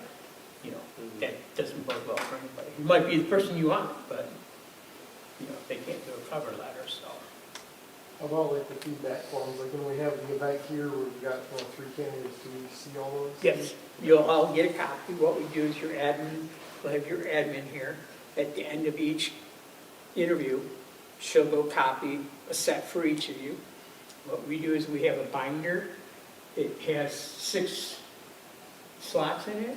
So you have for the first round, you'll have a script for each candidate. So you have somewhere to write, and then we just hole punch and you put the feedback forms right in that binder. That binder's yours, and so you can take, because there's nothing confidential in it. And so you can take it with you and read it at your leisure, kind of thing. So yes, you get any question, you'll get all the question cards unless it's an illegal question. If they say, hey, are they going to move in our district? You're not going to get that question, because it's not a legal question. You can't demand them to move in your district, or proverbial, are you going to get pregnant soon? Female superintendent. You'd be surprised how someone asks those questions. We hire her, she's going to be off in medical right away. And those are no-goes. And that's what, you wouldn't see those. That would be the only thing you would, and that's just because they're not legal. I don't want to put you, again, my job is to keep you out of Old May jail. We don't want you to get in trouble. So our job is to keep you on the straight and narrow. But you get everything. We don't hold anything back. So yeah, you're going to have, the actual interview nights get long, because you're going to have 3 interviews, figure an hour for each with a break, plus all the feedback forms. So the second night, you've had 6 interviews and you've read 5 sets of feedback, and you're getting the 6th one. Before you can deliberate, you've got to go through that stack of 6 for the 6th person. And if we have a lot of people, it may take you a few minutes. But and you can postpone. If we get to the second night, we go, we've done the first round, but I'm just not there yet. I need you, tell them. We'll set another date to come and we'll have the discussion so that you have time to make that decision. Again, calendars aren't locked. I'm here to help you guys, as long as we can do it legally or ethically, we can do it. You can say, hey, Scott, I'm not ready. Can we hold this off for 24 hours? Sure. We post a special meeting for the next day, and we're off and running. And you can come in the next day fresh have you read everything and say, okay, especially if you have 3 or 4 candidates that are really close, you might want that extra time just to read on it and think on it, and not feel like I'm being pushed at 9:30 at night to make this decision so everybody can go home. It's the last thing we want to do. Okay? I think we're at time. If anybody has one final question. Well, again, I appreciate the opportunity. I know MASB appreciates it. I hope you go with us, obviously. We have a long relationship. But whoever you go with, you're in charge. Don't let whoever your facilitator is run over you. You are in charge. It's your search. We're just here to assist you. And sometimes that happens. And so I always encourage you as a board to remember you're the ones who are in charge. Okay? When are you guys making a decision? Our goal is to make a decision tonight. Okay. So, Perfect, Scott. Thank you, Scott. Thank you. Thank you, guys.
Hello, can you hear us?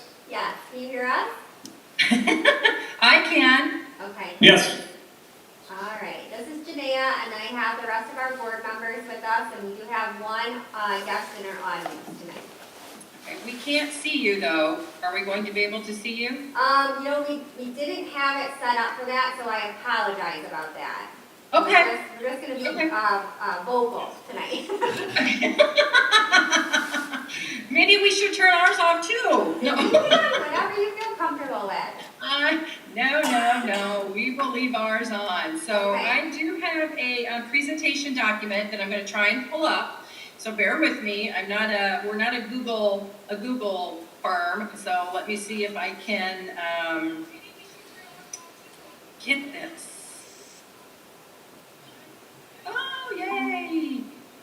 Hopefully you can see it. Yes. Yeah. Yes. Okay, hold on just a second and let me see if I can change the view to reading view. Okay, are you ready for us to get started? Yes, we are. Thank you. Okay, I know you're tired, you've heard other firms, and you're ready to go home. I understand. Not at So all. I will get us started. My name is Kathy Schoenfelder from Rain Associates. I am based in Cedar Rapids, Iowa, which is where our main office is. So I would be in charge and working with Greg on this search hand in hand. Even though we are in Iowa, we are a national search firm and we have extensive experience in Michigan. So we've done, just in case you didn't read the proposal, we're finishing up Schwartz Creek by the end of the month. We've done Bay City, we've done Ferndale, we've done Northville, we've done Rochester, we've done Grand Rapids, Kalamazoo. So we've done a whole bunch. And a lot in the last few years. Michigan seems to be the state that is going through transformations, which it kind of is in cycles. So I will be the point of contact, the document prep person, and working with the district or board contact to schedule meetings and kind of keep everything on schedule and guide you through the process. And I will let Greg introduce himself. Good evening, everyone. Despite what it says on my screen, I am not Mary Lou Batenhorst. I tried to figure out how to change the name, but couldn't figure it out in 2 minutes, so for that I apologize. First of all, before I jump into my introduction, I will say thank you for all that you do for your community and for your kids. It's never been more important and really more of a challenging time to be a board member, so really appreciate your willingness to serve. I know you make a ton of money doing it, so really appreciate that taking time to do it especially on nights like tonight where you sit through 3 presentations. So it could be worse. I went through a root canal this afternoon, so yours is a piece of cake. So, I've been with Rain Associates for just a year and a half. I retired from the educational field after 40 years in July of 2024. During that period of time, I've served as a teacher, an adolescent mental health therapist, school counselor, assistant principal, assistant superintendent, was an adjunct professor at a couple of colleges in the St. Louis area, coached everything that had a ball. Just throw that out to let you know that I have a really comprehensive educational background that I think is really important when working with school districts and trying to find your next leader. I'm also a Rain Associates alum. Rain Associates was a firm that was being used when I secured my superintendency in Mount Vernon, Iowa, in the eastern part of Iowa. And then Rain Associates was also used to choose my replacement when I announced my retirement. And so I've been able to see the process from both the consumer perspective and from a school leader perspective. And it was in working with Ray that led me, once I was heading toward retirement, to reach out to them about possibly being a consultant. And so I joined the team a year and a half ago.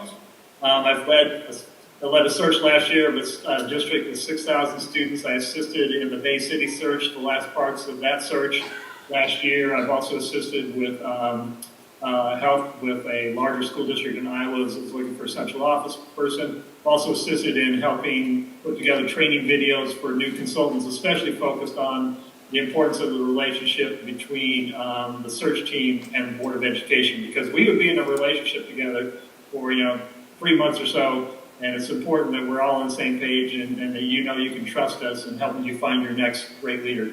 I am retired, so if we're chosen, this is all I really would be doing. I would say I would work on my golf game, but that's kind of hard to do in February in Nebraska. But it was 62 degrees here today, so could have done it today if I wasn't sitting in a dentist chair. So we're going to move forward. I'm going to talk a little bit about you.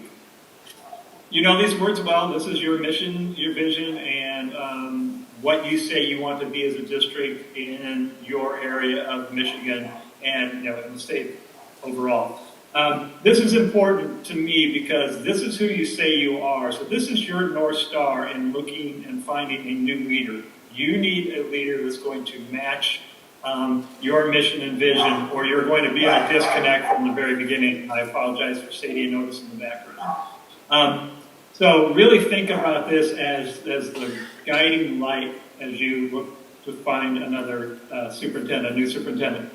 I was in a district, my superintendency in Mount Vernon, Iowa, was in a community of a very similar size, district-wise and community-wise to you. Very, very similar. So Almont is very similar to Mount Vernon. So I know what it takes to be a leader in a community like yours. I think you're really looking for a relational leader, someone who's strong in all aspects of management and leadership, because superintendents in a district your size are kind of jacks of all trades. So you're going to be looking for someone like that, and you're going to be looking for someone with passion for the community that's going to immerse themselves in your community and really be not only a school leader, but a community leader.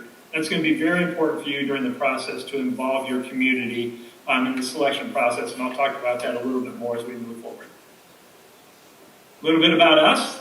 This is Ray & Associates. We are one of the oldest firms, one of the most experienced firms in the search field, and my camera went out, but I can probably still hear me. So We're still here, so I'll keep moving forward, and hopefully that'll fix itself. But, we have Consultant Bank of Omaha has a great tagline for their business. I think it's important. They call themselves a great, big, small bank. That's who I think we are as a search firm. We have the capacity as a national firm to really give you a diverse group of candidates to consider, and we have diverse people with diverse experiences that really would work hard to find the ideal candidate for Almont. We also have the largest pool of candidates available to us, and we also have something that many firms, especially smaller firms, don't have. We have a full-time office staff.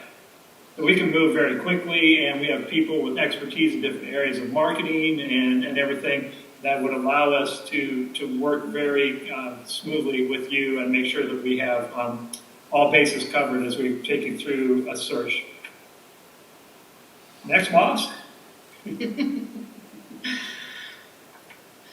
So obviously this is, you always hear this stated over and over and over. This is the most important thing that you're going to do as board members. And I don't know, as board members, how many of you have and have not been through a superintendent search before. It's an exciting thing to do. It's a scary thing to do. It's time consuming, but it's extremely important for your community and for your kids. We have in our materials a thumbnail timeline draft for you to consider, but that is totally up to you in the long run. Remember, this is your search and we work for you. We give you guidance, but you are the ones that ultimately will raise your hands and vote for whoever the person is that is the ideal candidate for Almont. So we do have that draft for your consideration, but consider that to be very flexible.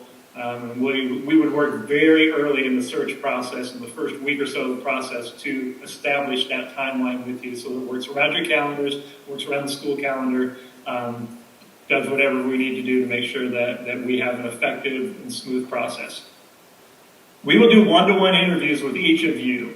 And that's important because that's our way of building relationships with you, learning what you as an individual board member are looking for in your next leader. And that lets us find areas of consensus among you, but it also then allows us to see, are there any disconnects or incongruence between what board member A and board member B are looking for? And we work with you to make sure that moving the process forward, you're all on board with what an ideal leader looks like for Almont. And I'll talk about that here in just a little bit.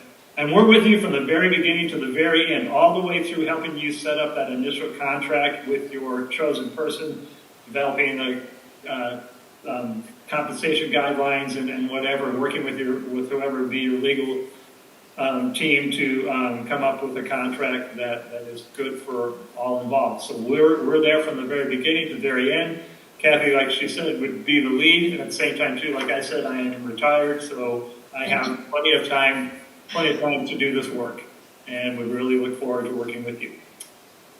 We'll go one more with me, and then we'll flip it to Kathy.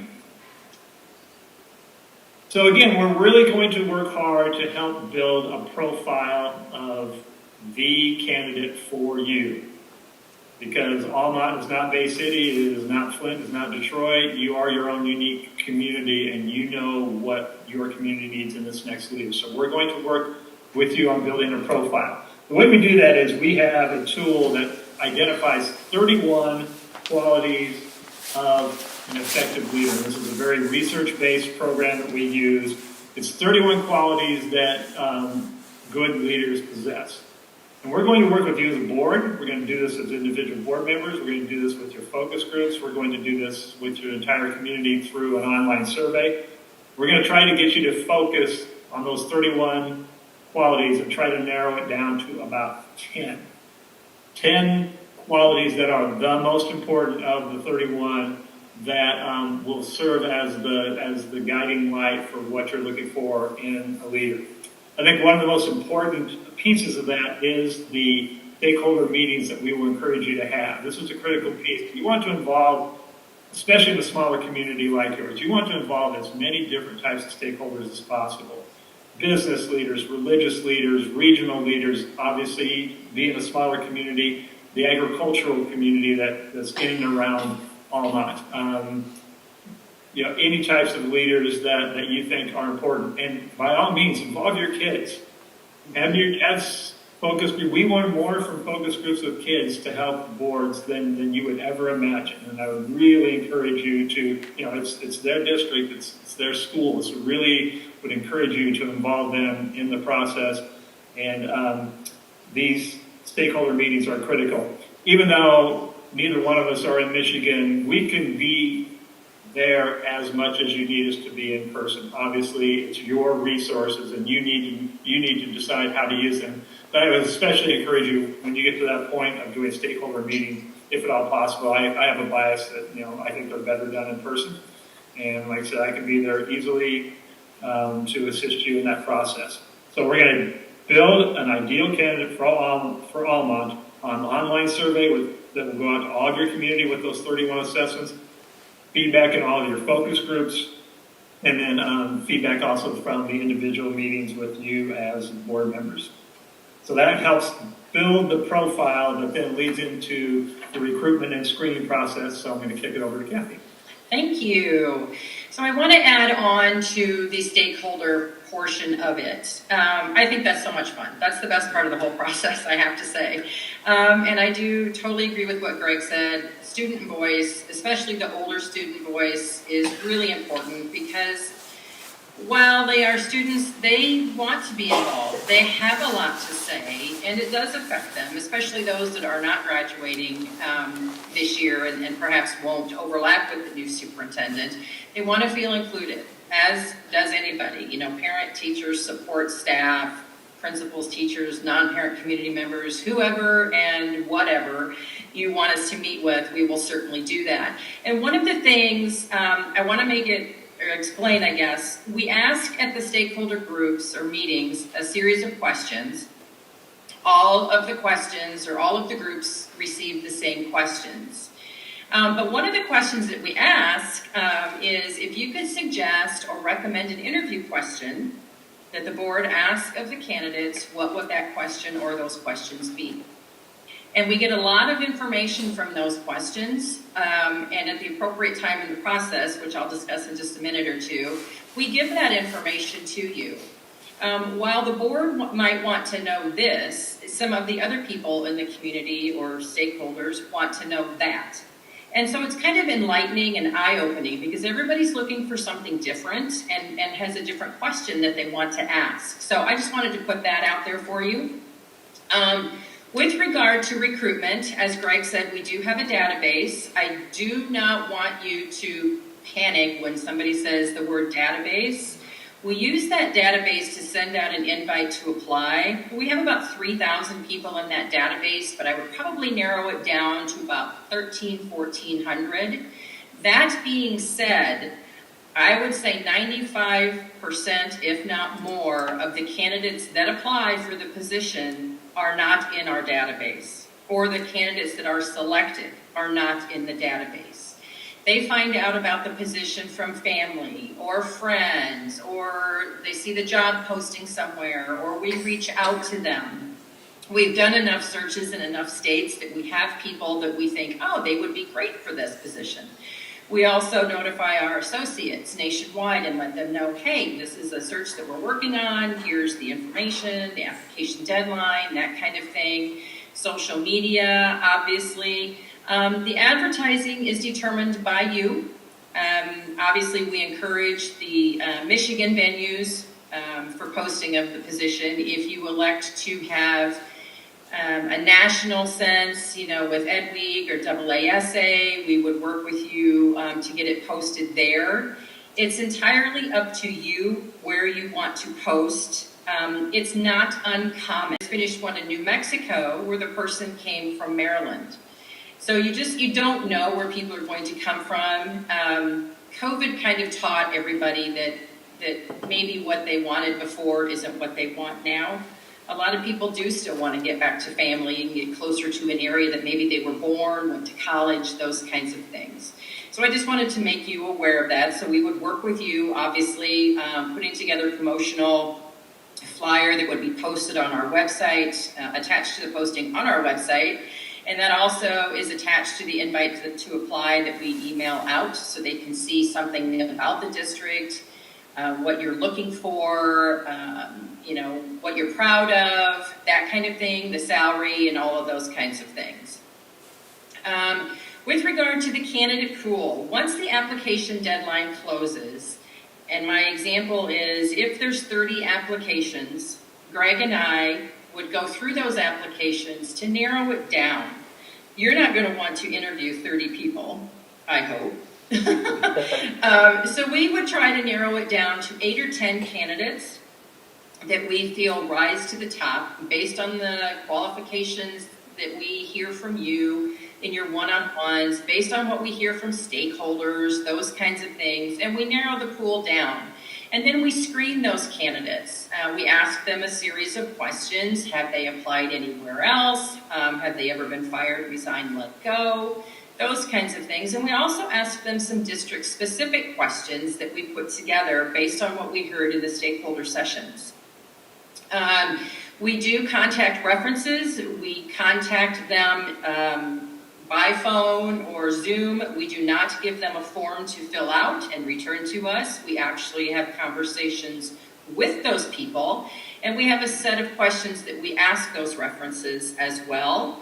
We do social media checks, whether it's DuckDuckGo, Dogpile, Google, Twitter, all those things. We ask them we look for that. We also, as I said, talk to the references as part of our screening for those 8 to 10 candidates. We also have them complete a one-way video where there are 4 questions and they have 90 seconds to answer each question. It kind of gives you an idea of how comfortable they are. It puts a face with a name, and it just kind of gives you an idea of maybe what their personality is like. So we like to provide that information to you as well. Once you get to the point where you have the top candidates, we call top candidates, which are actually the finalists, we do the professional background check, which does criminal, civil, sex offender, social security, motor vehicle, verification of educational degrees. We cover the cost for 1 finalist. I like the number 3 for finalists. If you would like that done on, I'm going to say the other 2 finalists, we can certainly do that. And then charge the cost back to you. That would be in the range of probably $250 to, I would say, $400 for each one, depending on how many degrees they have, and if it's a female candidate, if they've had a name change, or even a male candidate, if they've had a name change, then that kind of affects the cost as well. So that is how we do the candidate pool. Once we bring the candidates to you, you will receive a link to every application that came in. So it's one link, you click on it and it'll bring a list. You would then also get an individual link for those 8 to 10 candidates that we screened. You would then also get a link to their one-way video. Candidates will be identified by letter until they have been invited and accept an interview. Then at that point in time, their name would be released. So we would bring the candidates to you, talk to you about how they answered the questions in screening, what the references said, what was found on social media, if anything, and we provide that information to you. Give you more information as to how they feel about the district, how they answered those questions, that kind of thing. We then have you complete what we call our scoring matrix. It's a little intimidating at first, but it does have a process and it does work. So you compare each candidate, you compare candidate A to candidate B, candidate A to candidate C, and each board member fills that out. We then give you a total and a ranking, and it kind of starts the conversation as to how the board in general feels about the candidates that we've brought forward. You are not obligated to go with the scoring or the ranking. It just kind of opens your eyes to see what other board members think. Once we have completed that with you, the board then makes the determination who to move forward for interviews. A lot of districts have stuck with virtual first round interviews. Even if the candidates are either in district or in state, everyone is treated the same. If you have a candidate that's from Wyoming, and you have one that's in the town next door, or Flint, or wherever, they all have to be the same. They're either all in person or they're all virtual. Virtual is free. Nobody likes it, but it seems to work well for first round. We also work with you on interview questions. For the first round, we will give you some sample questions that board members ask, and we will also at that point in time give you any stakeholder suggested questions that we receive during the stakeholder meetings. Once the first round of interviews are over, we meet with you again, go through the scoring, discussion, that kind of thing for you to select your finalists. We will give you sample questions for final round as well. Some boards like to have a form of stakeholder involvement for the finalists. Some like to have tours of the buildings, maybe a little engagement with the kiddos. It all depends on what you want. If you want some kind of a forum, we can certainly moderate that. We would ask the candidates the questions. We can provide a QR code for people to provide feedback, and then provide that feedback to the board. And then also, obviously, you would have your board interview of those finalists as well. So this kind of just gives you an overview of everything that we talked about, and I know I talk really, really quickly or fast, so I apologize for that. Maybe that's why my husband can't hear me, but that's a whole other conversation. So we are one of the oldest firms, that kind of thing. We do have a national outreach. We are a national firm. That being said, like I indicated, I would expect a majority of the candidates would come from Michigan, but you will have some that come from out of state as well. I talk about the background checks and the one-way video. We would work with you to come up with a timeline and give you salary comps so that you can figure out what you want the advertised salary to be.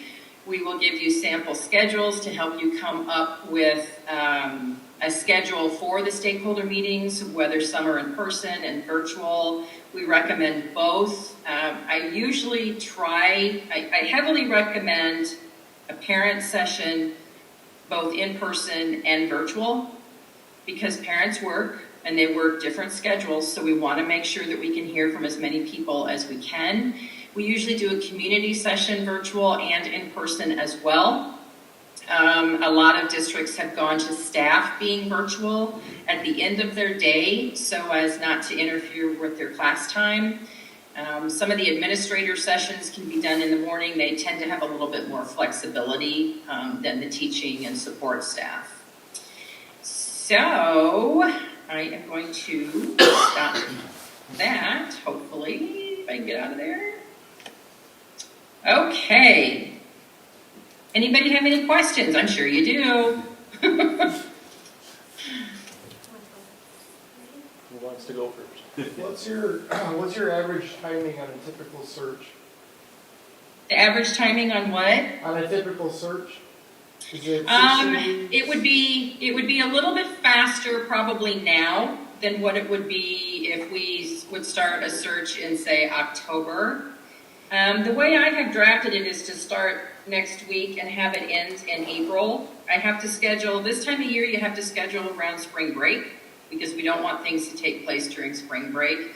Typically a search runs 3 to 4 months.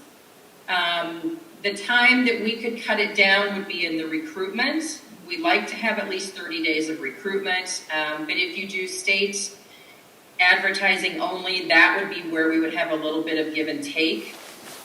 But I would say, 60, 75 days, depending on holidays and spring break.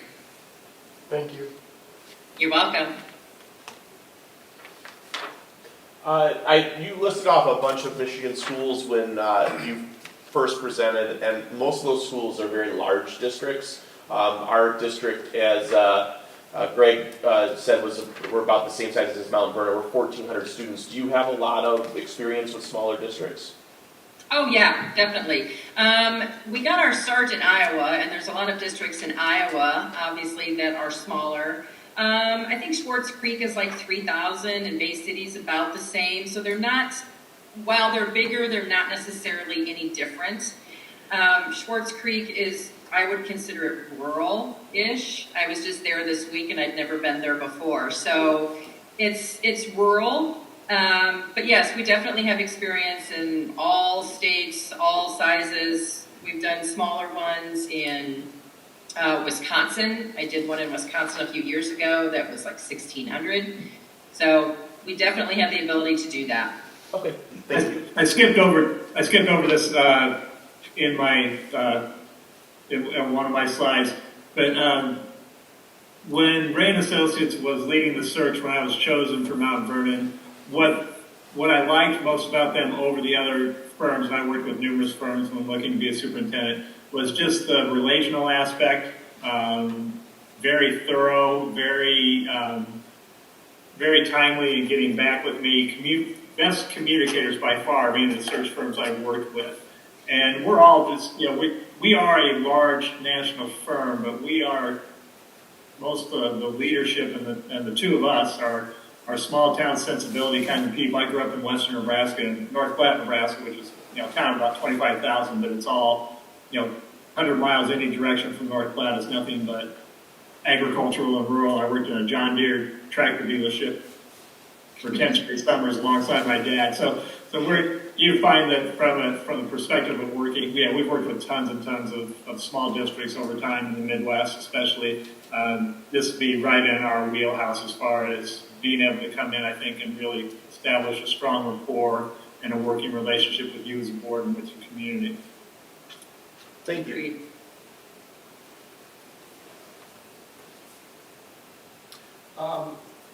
Could you go over the costs associated a little bit? Sure.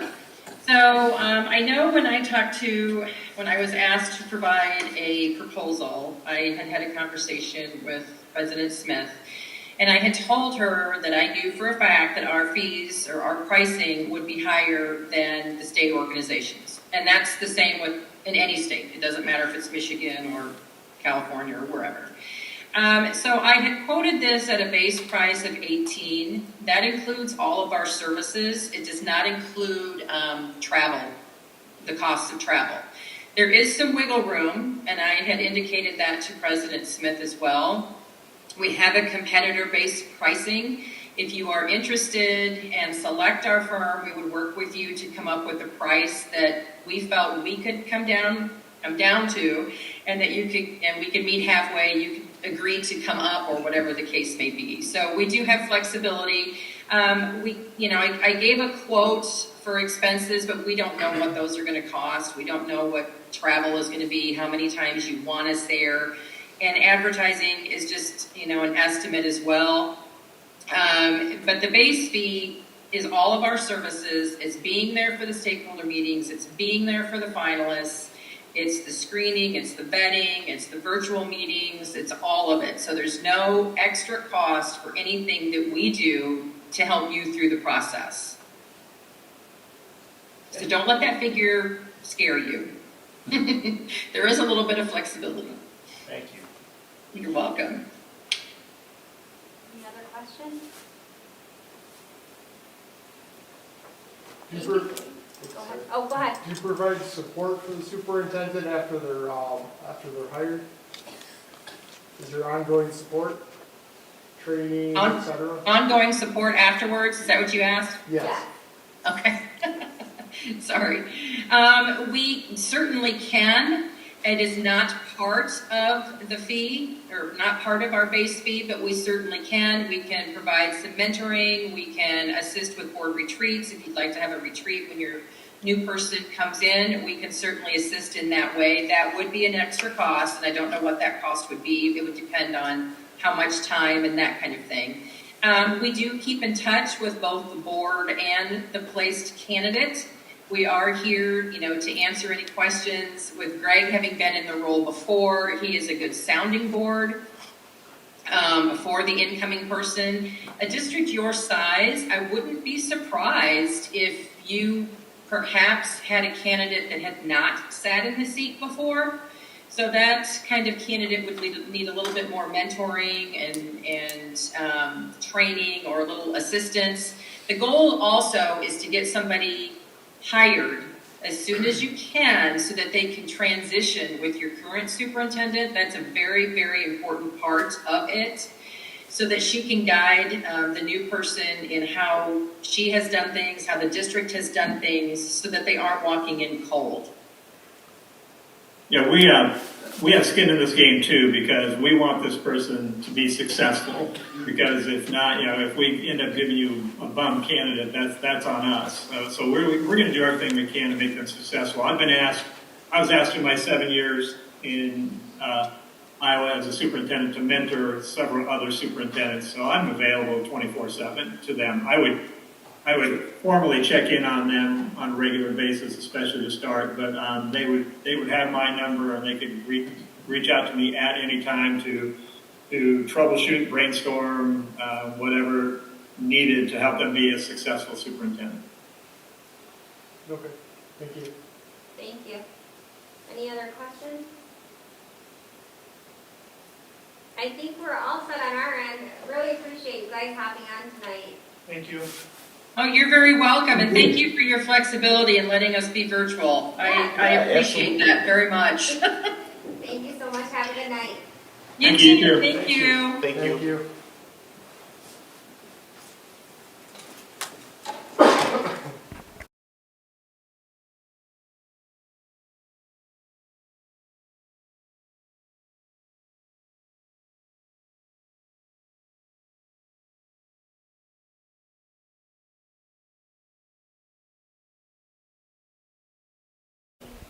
Pros and cons, or just, We're just gonna have open discussion. okay. Anybody have anything you want to say about any of the rooms that we saw tonight? Colin, are we live? Yes. Sure, I'll go. To me, regardless of price, I like the local nature of the first two. Obviously, we've got a good working relationship, existing relationship with MASB and Scott, so that's a huge plus. One thing that struck me is MLI is geared toward the superintendents more so, where MASB is geared toward us.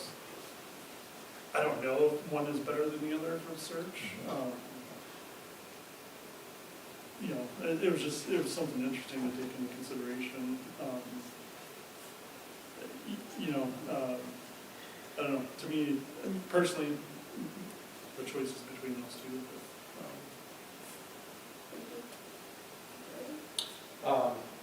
I would, again, probably the same thing about the first two. I like that both of them, there's almost guaranteed for that first year. There's mentoring, there's a staying in contact and providing support for the superintendent so that they are successful. I do like both of them. I'm leaning a little more towards the MASB because of the familiarity. There's stuff that they're aware of. I think that might maybe speed up some of the contact. It's not even just with us, but with our admin, the familiarity there. That's where I'm at. I'm in agreement, I like the first two. I also would be, I don't know any of them, I haven't worked with any of them. MASB would be my choice, just because I don't like that the other one had a class. And I think they'll want to pull some new superintendents from their class versus MSAB. I'd like more experienced candidates. Mr. Burrow? I feel that with all three, it seemed like they all had varying degrees of intensity. Yeah. I feel like MLI would be like the most time commitment. They seem to offer like more stuff, longer interviews. MASB seemed to have like the same amount of stuff, but just like a little bit like the first interviews were 40 minutes instead of Those 90. are flip-flops, right? 'Cause Yeah. the first one, the interviews were 90 minutes, the first interviews were Yeah. and then 40 minutes for the second, and then Scott flip-flopped that.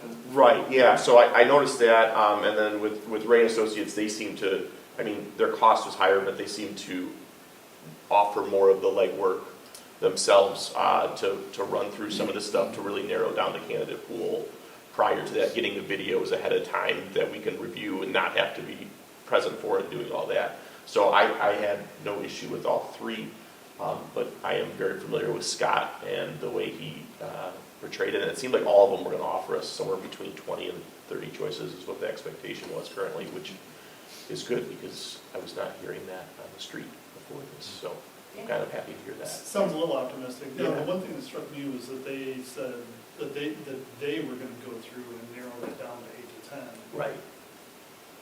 And they were still going to provide them all, but they were going to let us Yeah, know. it's convenient, but I don't know if I love it. You know? Yeah. Everyone's your choice, basically. Right. Yeah. Well, the other ones are going to give you the top tier. They're still going to provide them all, but they're going to say, hey, these six, these 4, 6, or 8 are really good. Like, I would look at them first, but like both of them are going to give all of them to us, or all three will. But, yeah. Those are my thoughts. I like the fact that the Ray Associates was kind of a national search. You don't know who you would get, what kind of talent pool you would draw from. I tackle everyone else's kind of opinions. I think the first two, being local, are probably more what we're looking for.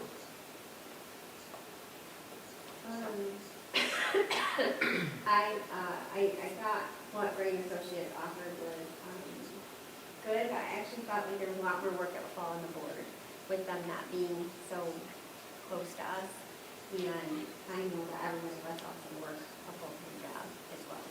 So I thought that the assistants at MIL and MASB, it would be an easier process. Like we could assist them as needed and move through the channels. So I would lean closer towards MASB and MIL. I am favoring more MISB just because I do feel there's an advantage to working with them because they have history in our district and they've been around for the last couple of years. Especially we have, most have worked with Scott Morrell. He knows the challenges that our district has seen over the last couple of years and trying to explain some of that, I think it's beneficial having somebody already have that first-hand knowledge. I did like some of the support that MIL offered afterwards. Like a little bit more, it seemed like there was a little bit more follow-up on like with the superintendent. But I think that is something that we can work on too, with some other support systems that superintendents have, availability with like the ISD and their own organizations and stuff. Yeah, to Justin's point, with MLI being closer to the superintendent rather than the board, the superintendent will probably get more support from MLI, Right. whereas the board will get more support from MASB, and so which, I don't know which one would be better or This worse, guy but didn't just say, you knowing know, that. that they connect them with a mentor. Yeah, oh yeah, for sure, yeah, there would be In support, meeting with yeah. Janaea and the superintendent. And I think, is he the one that said they would come out and meet with the superintendent and the president? Yes. of the board? Yeah. Yeah, so I found that was helpful too, for whoever's in that role, you know, like to keep things moving and see how everything is going, so I liked that too. Yeah, I thought those two were pretty valuable. Very good. Yeah, I would agree. Yeah. But the history with Scott and, you know, particularly, I mean, carries a lot of weight, I think. But it's not necessarily gonna be about the cost, but Scott said that everything was inclusive with him in there. The travel was included, the travel was extra with the MLI, not that that is an indicator of wanting to go with one or the other, but depending on what we have in terms of interviews and stuff that we need to do, if they find 12 candidates, that's 12 interviews, that's not gonna be 2 nights. That may be more travel that we may not account for, so consideration as well.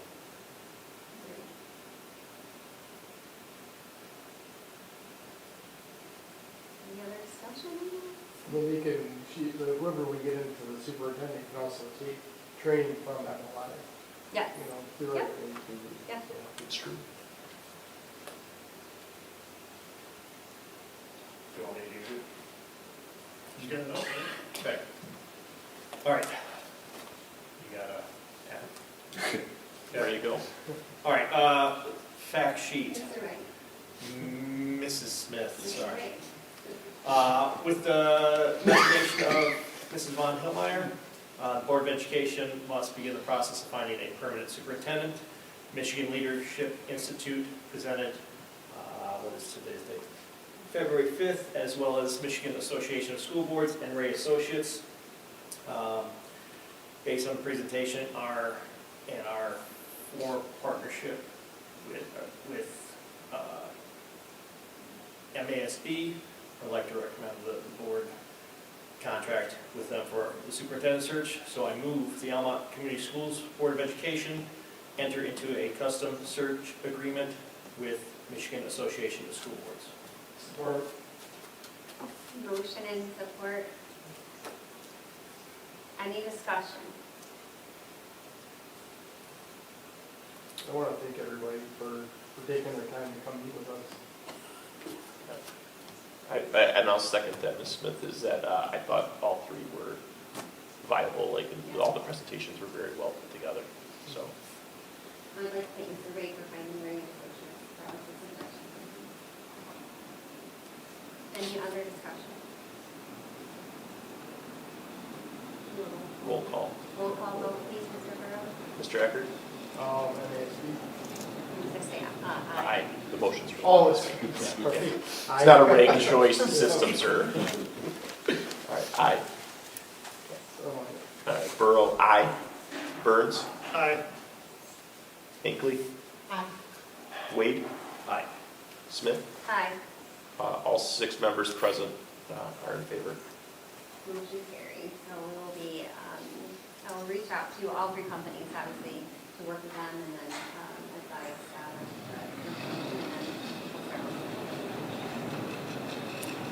Try to meet next week. We are going to be out of town. I'm in town tomorrow. We got to read both. Yeah, so I will get a couple dates from them now, and that way I'll coordinate from my end with everybody as far as when we get started. So, we need to go to a warmer climate tomorrow, so, lucky. Any questions or comments from the audience? I just want to comment, I've worked with both of the MASB and MLI, and it's whoever you feel comfortable with, and it sounds like working with Scott through all the other things that you've been through, that you feel more comfortable. Either one of them would have done a real good job for you, but I agree with what you've done, because you need to feel comfortable with what they're presenting and what they're doing. You have to trust them, and they know what they're doing, but it is time consuming, I'll tell you that, and I will be surprised if you get 40 applicants, because they're just not out there right now, unless something's changed in the last year. Because when we went out for ISD superintendent, we didn't get very many, so. The other thing I wanted to say is, I was on the school website, and there are some things that aren't up to date on there, and because you're gonna have these candidates looking at the website, you may wanna make sure that that thing is as current as it possibly can be. Okay, thank you. Just because I know there's some salary data for the superintendent's not on there, and there's other things that aren't on there. Mrs. Ankley's picture isn't on there yet, so. But that will go on that. That's how they're gonna get the background from Almont, and that's where they're gonna know things, so. Thank you. That's all I have to say. But good job, good job. Any more comments or questions? Future agenda items? Ms. Smith? Mr. Burrow? In lieu of what one of the audience members just said, will you be following up with the superintendent to update some of the website information? Yeah. Any other future agenda items? Ms. Smith? Ms. Burrow? I move the Board of Education and the special meeting on February 5th, 2026 at 8:11 p.m. Support. Motion and support. All in favor, or any discussion? All in favor? Aye. Any opposed?